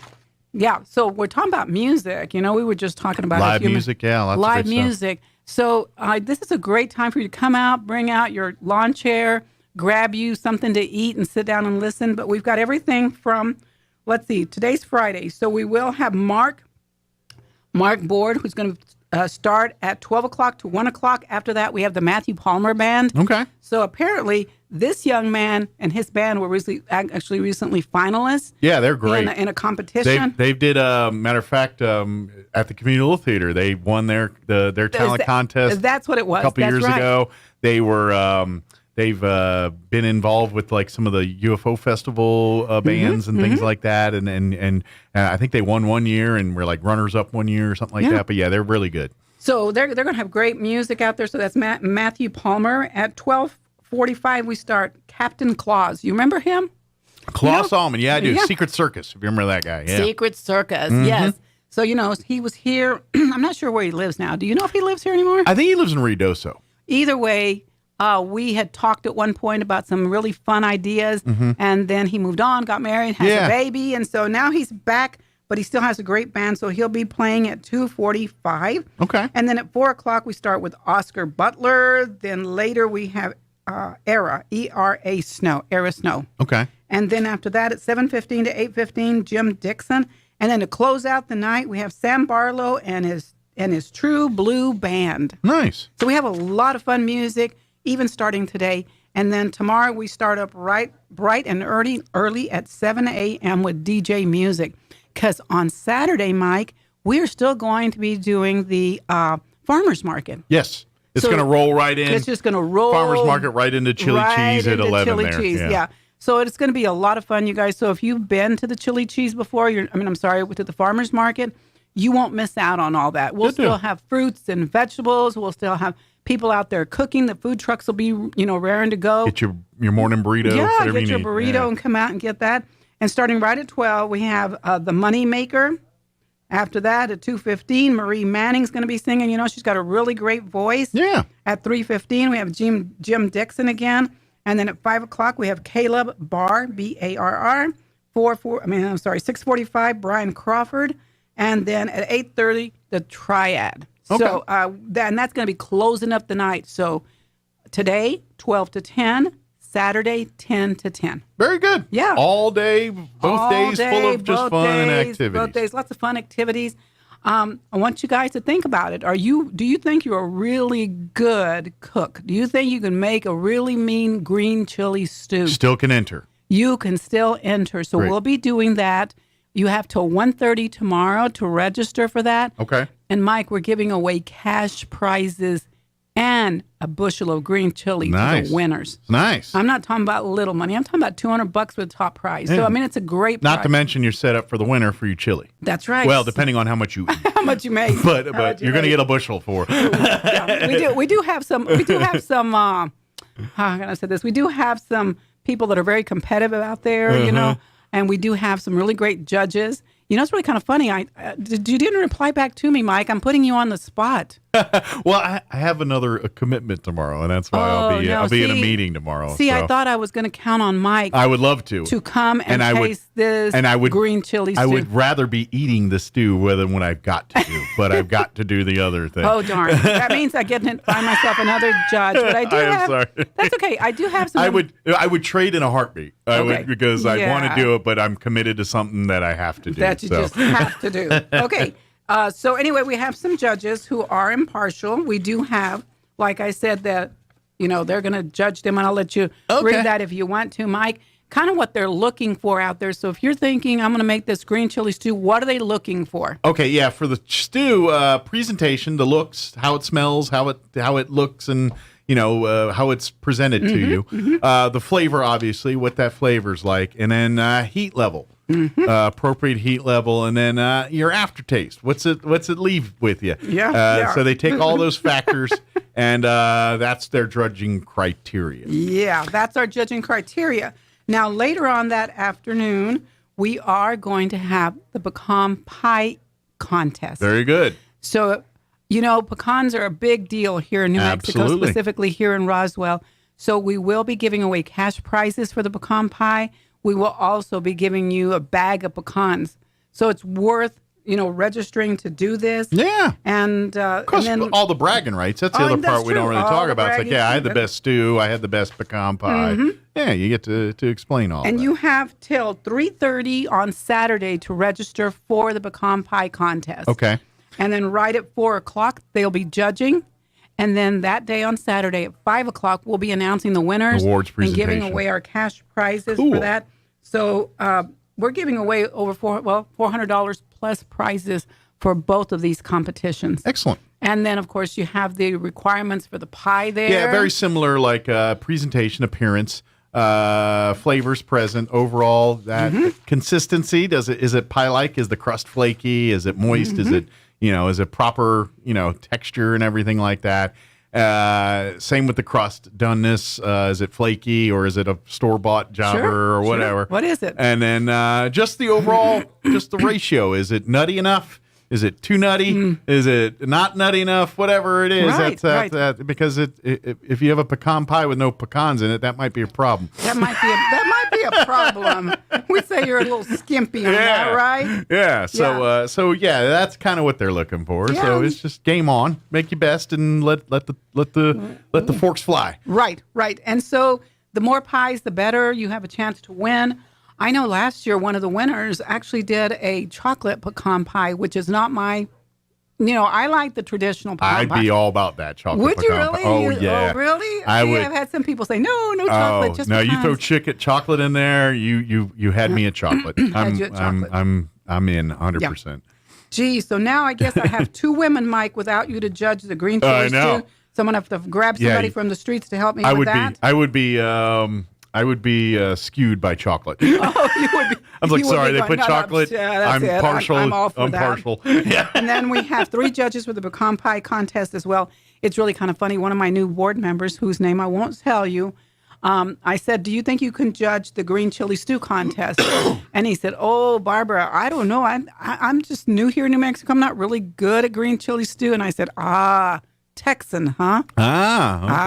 Okay. See, I always get accused of not being able to handle hot food because I'm a Texan. But I've been here long enough. I'm New Mexican. It's just my allergies. I can't handle stuff that's too hot. Yeah. But anyway, it'll be really, really fun. And then at 1 o'clock and 3 o'clock, we will be having the ice cream eating contest. Very good. And actually, it doesn't cost anything to do the ice cream eating contest. There is a little charge for the green chili stew and the pecan pie contest. Okay. But it's not a huge amount, so come on out, have a good time. Absolutely. We have a bunch of vendors that are setting up right now. We have everything from jewelry to ceramics. We've got face painting. We've got jewelry. We've got all kinds of stuff out there. And of course, we will have the green chili roasting all day long. Oh, and Buzz said to let everybody know he's also bringing out watermelons. Oh, good. Maybe some apples. Okay. So he's bringing in some fallish. Because isn't today? Was it yesterday? Yesterday was the start of fall. Yeah. Yesterday was the start of fall. What a great way to start your fall. Yeah. Come and get your fall produce, your That's squashes right. and melons your and green chili, pumpkins and that kind of thing. So yeah, we have all kinds of fun things. And again, our food vendors are out there. We've got. Let me tell you a little bit about our food vendors out there because we do have Loves. So I don't know if you've ever tried Loves, but they have more of, I guess you would call it, I don't even know what you'd call it. I don't think I'm familiar with them. No. You don't know? I think it's kind of like African type food, but it's kind of, from another country, which is really, really good. I haven't heard of this one. This is new to me. You haven't heard of him? It's Loves is what it's called. Okay. So they have a big yellow food truck. Okay. So sorry. Forgive me for flipping around on my papers here. I have too much to talk about here. But first of all, Whole Food. Can you imagine that? Not W-H, but H-O-L-E. Whole Food. Okay. Whole Food. Those are the little tiny donuts, you guys, that are to die for. Okay. So she'll be out there Good deal. with her little donuts. We also have Gerald Thomas with Eli's Bistro. All right. He's going to have Philly cheesesteaks. I love his cheesesteaks. Hot dogs. He's got good cheesesteaks. Cubans. Gyro. How do you say that? Some say hero, some say gyro. I think hero is more of the traditional maybe thing. the way.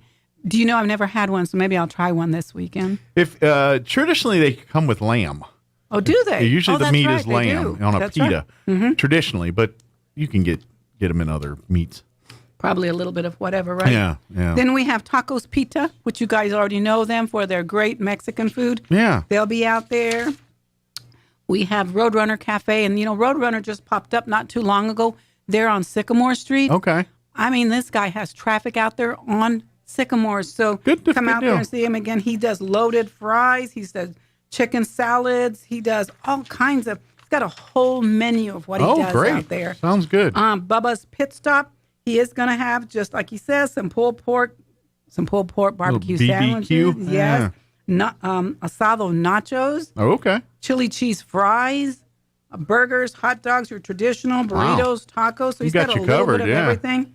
You know what? Loves. I already talked about Loves already. The African. The African type food. Their truck is a huge one, Mike. That's where I got in the trouble. It was like 20 feet, and I'm going, oh no, I wasn't expecting this one. Let's see, she's not coming.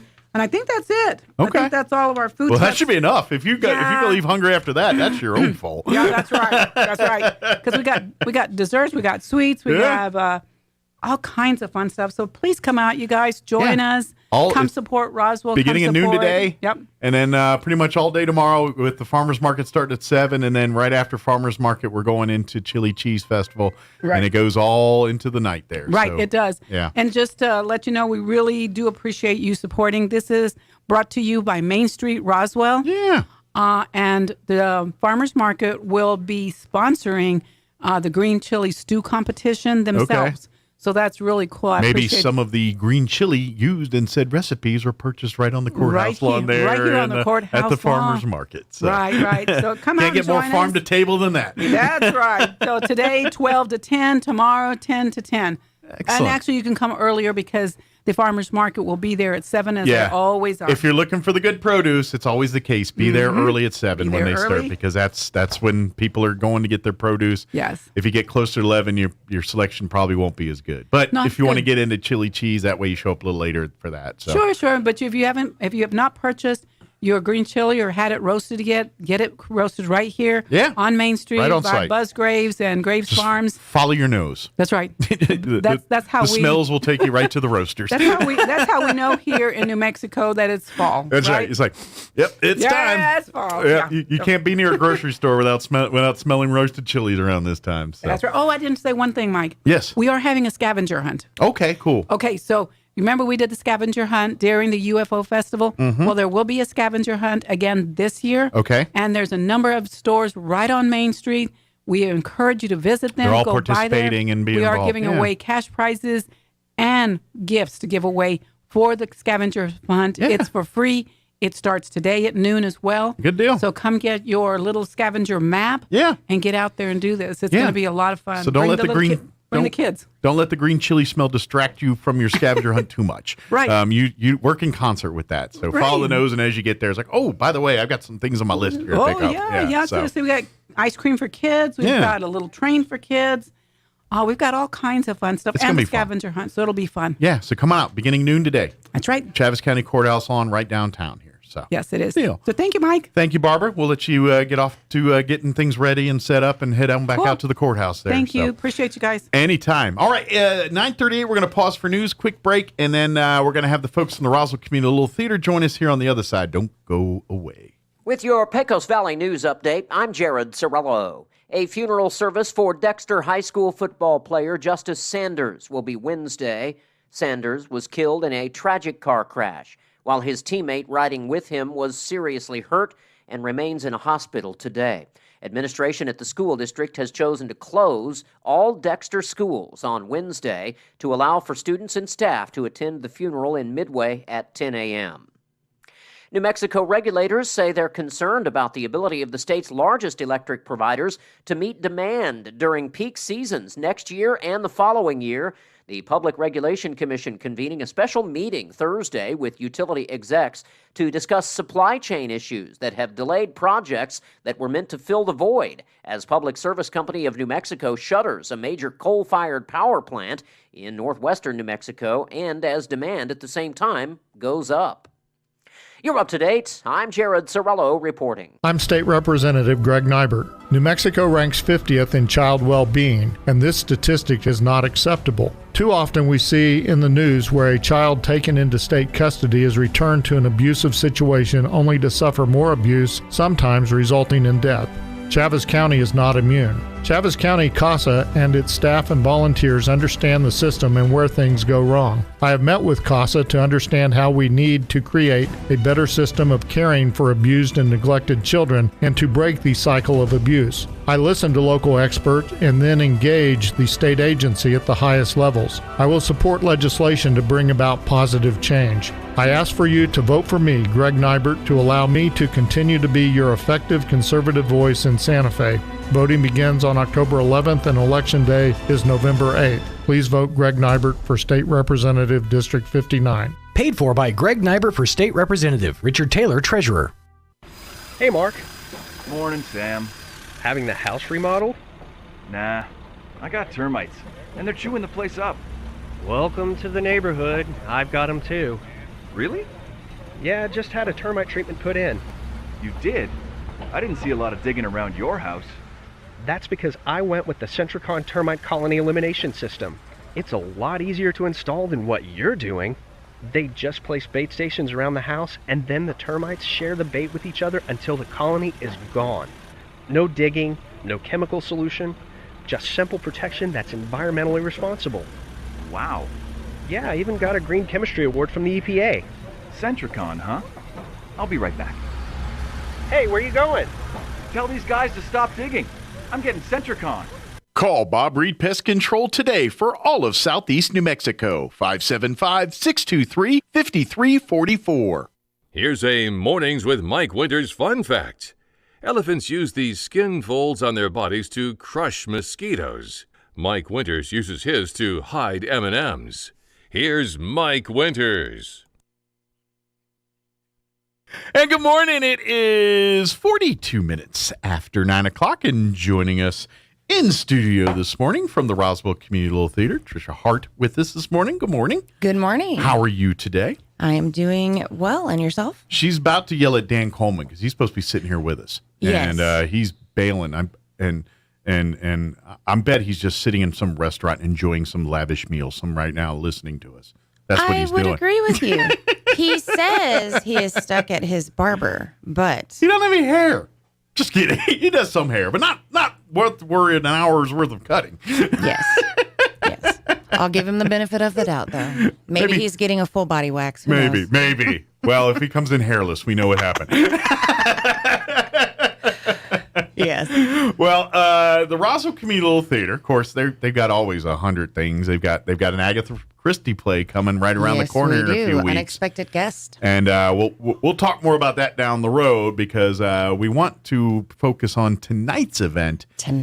Mission Improbable, which if you like Whose Line Is It Anyway? Yes. Then this is right in your wheelhouse because it's exactly what it is. It's the Roswell Community Theater troupe doing basically off the cuff bit comedy. It's all right. You're at a store and you got this and go, exactly. And that's what they do. Exactly. And so they've got to think on their feet and come up with something funny, and it's a lot of fun.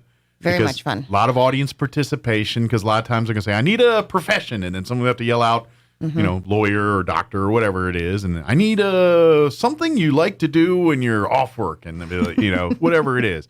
And so they come up and make some up. So it's really, are you one of the performers? I am. You're a performer. I am. So the trick is you've got to kind of have that just think on your feet funny. Because you don't know if they're going to tell you you're going to be in a funeral home or a wedding or a bar. You just don't know. And so you got to think on your feet and do it. And it's just like the TV show. Yes. They'll do the different bits and things. Do y'all do some of the prop stuff too? Or it's like, here's some things, make that happen with we it? do, yes. I'm not exactly sure what Dan's going to throw at us tonight. Okay, it could be the gauntlet. Is Dan kind of the moderator? Dan is the moderator. He's our Drew Carey or Yes. Alicia Tyre. What's her name? Tyler, Anisha Tyre, whatever her name is. Oh, yeah. The new not one. Sure what her name The is, newer but- host. She's been around forever. She Dan was Ross's boyfriend or girlfriend in one of the Friends Yes. episodes, if you remember. That's why I Absolutely, remember her she seeing her was. first. She was. So Dan keeps us on our toes. He doesn't like to give us a little heads up of what he's going to throw at us before we perform. So Well, maybe we shouldn't make him too mad because he might throw you under the bus tonight if you do him. it doesn't matter if he's happy or mad at me. That man lives to make my life miserable. And I should say it is a family-friendly. Oh, yes, yeah. Well, it doesn't get evening. as racy as some of the Who's Line would be. It sticks into the family-friendly wheelhouse. So Sometimes I get the side eye, but I always try to keep it clean. Well, and let's face it, it is improv and it's live and things happen sometimes. So, but yeah, it's not going to be a filth fest. No, absolutely not. But in the moment of comedy happens. That's what happens. Yeah. You'll know if we do an improv after hours. Would be the adult friendly show. There you go. Mission Improbable is. I think I'm family-friendly. safer in that world. I'm The adult friendly. Yeah. 'Cause Well, Mike. my sense of humor is a little warped, and people just may not get what I say sometimes. I mean, I have this show, and I do, but I have a huge filter. People don't realize I have a I was in the United States Air Force. I talk like that for most of the time, and it's a big change when I get on the radio to act and say things and do things. Yeah. So I probably more well suited. My brain works very dirty. Probably why we like you. Yeah, probably, or hate me. Well, at least me. Or wondering what's wrong with him. Yeah. And if you know me, it's hard to stay.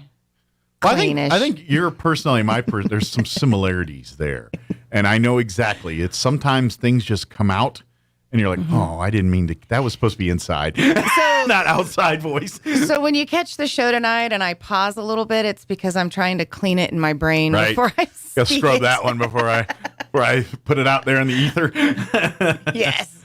But it's a fun night. What time's everything getting underway? Starts at 7:30. 7:30. What's the cost for tickets? You know what? That's a Dan question. I believe it's $10. It might be February 10th. I'm looking at the sheet. I'm trying to find it. $8 per person, according to the okay. website here. Awesome. So it's cheaper than I thought. Yeah, $8 per person. And again tonight, 7:30 p.m. But here's the thing. This is just a one of more. They're going to be doing this again in November, and then a couple for the start of next year as well too. So if you really like this, there's more of these on the way, and I got to be honest. If the more people that come to these, I imagine the more you guys will do them. Like if you pack the house tonight, and then you pack the house again in November, you're like, let's do some more of these. People like that because it really is a fun night. It really and let's face it, we've talked every time we have communal theater on. We're like, man, we need money. We got a roof. We got a lot of expenses. We got a building, and all of that is true. Yes, and so we want to do fun, unique ways to keep the theater going. And nights like tonight are that. Exactly. You come, you pay you $8, sit for a couple hours, laugh your head off, maybe go have dinner before or after, take a date, and just or bring the family. It is family friendly. Yeah. Bring the whole family out for a fun night with the kids and everybody else. You're like, I'm not into football. I'm not, into the other things. I want to come and have some fun. Yes. I want to laugh. I want to sit and enjoy myself. And that's what it is. So I'm curious, who are all your players? So we have myself. Okay. Jessica Melendez. Okay. Beverly Coots. Okay. And Mary Balarama. All right. I don't know what her married name is. I'm so sorry, Mary Alice. We went to high school together. We were actually in theater together in high school. So this is our You just know her as Balderrama. Reunion. Yeah. Oh, our reunion show. Did y'all do goofy things in high school together? Yeah. All right, nice. Anybody's goofy in high school. It doesn't matter how serious. But I mean deliberately. Yes. She and I actually went to a theater competition in Portales one year whenever we went to Goddard, and we put on Steel Magnolias, and I was Weeza. And she was, one of the, I don't know, she was one of the other older women. So. And from there, it just kind of, hey, I like the cut of your jib, and then just kind of happens. Yeah, that's cool. That's fun. So that's an added bonus for you because it's kind of rekindling friendships and things that you hadn't stayed connected with for a while. So that's the beauty of all. And that's at the end of the day when we talk communal theater, that's the kind of nuances and things that are part of it. Yes. Yeah, we're trying to raise money for a roof and do all that, but it's to create these next things, these memories, these opportunities for not only just adults, but for the kids with the CAPS program and, absolutely, getting these kids an avenue to maybe learn that doesn't necessarily register in a traditional school classroom. And so they find in their niche, and that's what all this is about. It's connecting people and people making connections and celebrating life. And that's what the communal theater is all about. And we're always looking for people that want to showcase their talents or their comedy. Last season we had a couple of kids in the improv troupe, and they were hilarious. Yeah. Kids are funny, man. I'm telling you. Yeah. They say the darndest things. Yeah, that's what I hear. It's just when we get older, we lose imagination, and when you're a kid, the whole. You're not taught nothing. You know what I mean? You just don't know. So you almost have to invent your own reason why something is. You know what I mean? Yeah, it's like, exactly. Why is that thing blue? I don't know. I bet it's because of a magical forest. And has nothing to do with the ocean. Yeah, you know what I mean? That's kind of what, you know what I mean? And that's where kids live in that place. Whereas adults, we start learning things and debunking our own theories. Our magic and stuff. is destroyed. Yeah, and then that goes away at some point. But with the kids, they still have it, And I think that's why I like theater, because it keeps the magic for me alive. Like, just living in other dimensions. Sure, you get to be not you for a while. And that's a good thing. I get that. You get to play someone else, do something that's not normal to your character. It is cathartic in some ways to Although they do that. cast me in some of the similar roles. I was about to say, are you being typecast? The ditzy friend, the risque friend, the after hours friend. Well, I know like a lot of, the members and board members and things kind of pitch their own ideas and stuff like that. Maybe you need to pitch you doing like, I don't know, something uber manly or something uber. Right. I was like, I'm going to be Conan. not the barbarian. Yes, Conan, not O'Brien, the barbarian. I want to do Conan. I could pull that off. I could. I'm just saying, that they won't go typecast you again after you do that. But I'd have to wear more than just the loincloth, though. Yeah, you might get arrested. There's other parts you need to cover for Conan. Yeah. Maybe Conan's wearing a robe. Yeah. I could reposition the ferret. Oh, there you go. There you go. Sorry. We went off the deep end there, Mike. It happens. Welcome to my head. Mine too. We were right there. Yeah. We were side by side. But there we were, sitting in the cell together. Digging each other's hole deeper. Oh, yeah. We can't forget Dan Coleman is the moderator. I know we said that earlier, but when I went through the cast of players. Yes, Dan is, he's the keeping the show flowing and going and kind of, He's the gatekeeper. Yes. Determining when to end it and when to keep it going. He's the buzzer holder. Does he, like, is that part of the fun where he's like, I'm going to make you guys, because the ideal is he can kind of sense, all right, this is running its course. Let's move on to the next thing and kind of, but. And sometimes we get him laughing and he won't stop. And we're like, can we go on to the next one? Yeah. He just keep going. It's funny. I was like, is he ever kind of throwing you on the bus? Like, no, keep rolling. I like it. You're like, dude, you're killing me. We do one skit called Book in a Minute. Mm-hmm. They'll throw book titles out at us. And it's like, if that book was never made into a movie, I don't know that I would know how to describe it in a minute. Hey, Miss Bev made it. Oh, well, come, bring her in. Bring her right in. Also, come on in, Miss Bev. Beverly Coots. Beverly Coots now joining us. Yeah. One of the players in the Mission Improbable troupe here. So we were just talking about Dan throwing you all under the bus for making things long it's and terrible. all that. I've still got tracks on my back. It's crazy. But so I'm curious. I know why Trish is doing all this stuff. What's Beverly? What's it doing for you? What draws you to this? I'm a masochist, but I'm really not. Actually, I love improv because it keeps me on my toes, and especially Dan and Trish and Marianne. They keep me on my tip-top toes, and that's always fun because I never know what's going to come out of their mouths. Sure. Well, and that's the beauty of it. Yeah. That's to me. That's why I like improv and stuff because you just like. And then, like, you have your own idea what you want to take it, and then when someone does it, and you're like, "Oh, that's way better." Oh, How do they do? That's a much better. You know what I mean? It's like I came up with this. What do you got? And they're like, "Wow, you just blew me away with that one." I love that improv because that's where you get with that. Like Jessica, I love you because you're my best friend. But Bev is. I love watching Bev. She is my favorite improv person to watch. She is hilarious.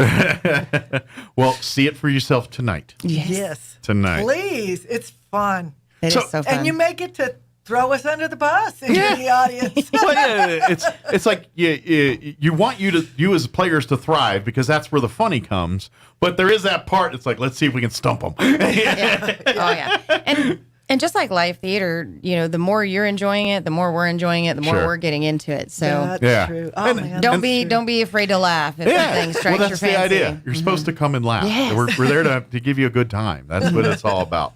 And so plan on coming out tonight and then mark on your calendars because after tonight they're going to do this again in November.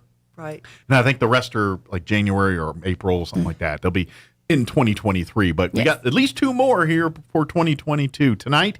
And then again, November 4th will be the other one if you can't make that one. Yes. So it's only $8 per person. cheap. I know, it's cheap. It's a cheap date. We thought Yeah. about raising the price, but then we decided not to. Well, and that's the thing. If you're looking like for date night, you don't have to tell your date you paid $8. Tell me you paid unless he or she Broadway is listening. prices. I don't care. It was $100 a ticket to get in here. It's like, oh, this must be. Lie to them. Make them all like, ooh, this must be. Am I dressed all right?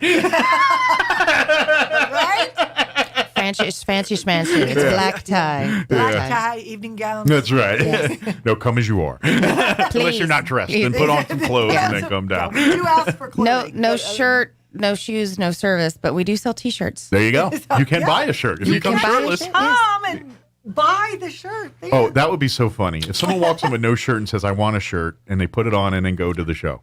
I will buy their shirt and their ticket. I'll put that out there. You better watch out. You got about 20 shirtless dudes come rolling in here tonight. But are they cute? Yeah, I know. That's an option, I don't know. Sorry, husband. Yeah, sorry.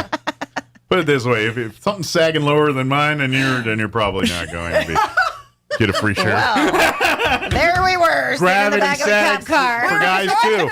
We were trying to keep it clean. Yeah, well, gravity is just part of life, and it just brings things down, and it's true for men and women. What's that movie? The Sweetest Thing, where Cameron Diaz was trying on clothes, and she's like 20, 30, 20, 30. And Christina Applegate comes in. She's just buy a new set. That's what I did. They're lovely. Oh man! But come out, have some fun tonight. It's at the Roswell Communal Theater. If you're not familiar, they're in the Plains Park Shopping Center. Used to be, for folks that have been here many moons ago, it used to be the Park Twin Theater.